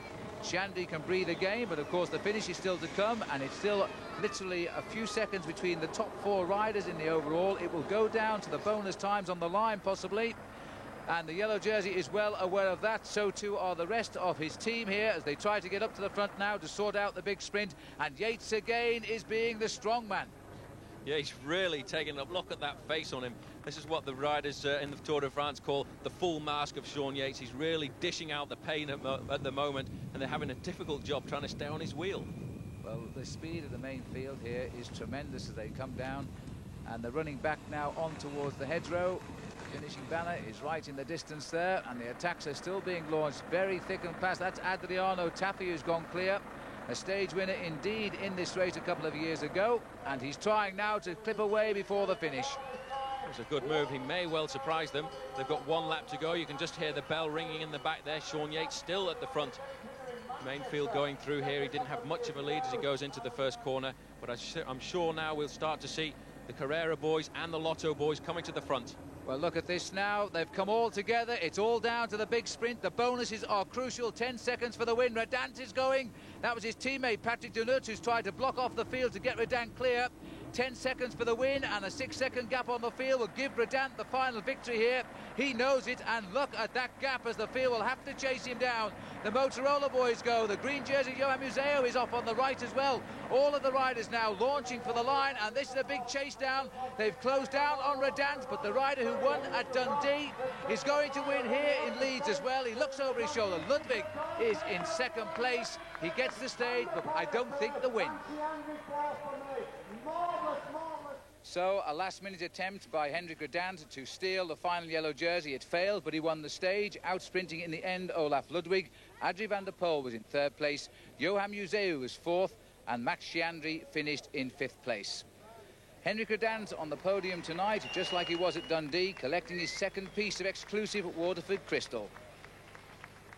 The overall situation, this race has always been a battle for seconds, and Max Schiandri just a few seconds ahead of Van der Poel, who did close the gap, but not enough. Hendrik Redant, by virtue of his win, climbed up to finish 3rd overall. The yellow jersey, the first ever time that Max Schiandri has won a final yellow jersey, and Paul Schoen is with him at the finish. So it's been a very difficult day. Were you nervous? Oh, very, very, very nervous. Most nervous day of my life. More than the first day I started professional, you know. But, you know, the first time I was in a leader's jersey, and quite a bit of responsibility, you know, but a good job. I'd feel very good with the tactics and Sean with the legs and all the other boys, you know. What about the attack by Robert Miller? Did that worry you a little bit? Because he nearly went to 2 minutes. Well, he's on his own. If it was 2 guys, it was a bit more worrying, but, you know, on his own, it's gonna be more difficult. you know, having a team riding steady pace in the front, he would have came back. It was a headwind too, you know, so for everybody worried me at the end, the final laps here, every attack, you know. I was chasing either myself or with Sean or with Phil or Michelle, everybody. And Max taking full advantage there of riding on a very strong team. Well, they really looked after him today on the road into Leeds. He also triumphed in 2 other competitions. The points competition for the most consistent daily finisher, that's the green jersey, and also the white jersey for the sprint competition, the Kellogg's Pop-Tart Series, out on the course. And so, the under-24 winner, Martin Den Bakker, the young man here taking the red jersey. He was the former champion of Holland as an amateur, now making his way as a top professional. In the King of the Mountains, it was Cesare Zamana who triumphed on the big climbs better than most. Well, the Kellogg's Tour may be over, but cycling on Channel 4, nor here in the city of Leeds, certainly is not, because on Sunday, it's round 7 of the World Cup competition, and it's the Wincanton Classic, a race that will last more than 7 hours. They're using much of the same course as today, and the riders in the Kellogg's Tour will soon be joined by riders from other top teams throughout Europe, including Claudio Chiappucci, and we hope Stephen Roche, who through injury was unable to start in the Kellogg's Tour. The route will take the riders over Home Moss twice, the opposite way to the way we came today. We're going up the steep side. Now, if you're going out on the course, especially to Home Moss, the police are saying the roads up Home Moss may be closed as early as 6 a.m. You may only get your car as far as the village of Home. After that, you'll have to walk, but I'll tell you, if the weather's like this, that won't be too much of a hardship. I hope you've enjoyed our coverage of the Kellogg's Tour. If you can't be out with us on Sunday, do join us on Channel 4 at 5:30 Sunday night for 1-hour highlights of the Wincanton Classic. And until then, from me, Phil Liggett, and my co-commentator, Paul Sherwin, goodbye.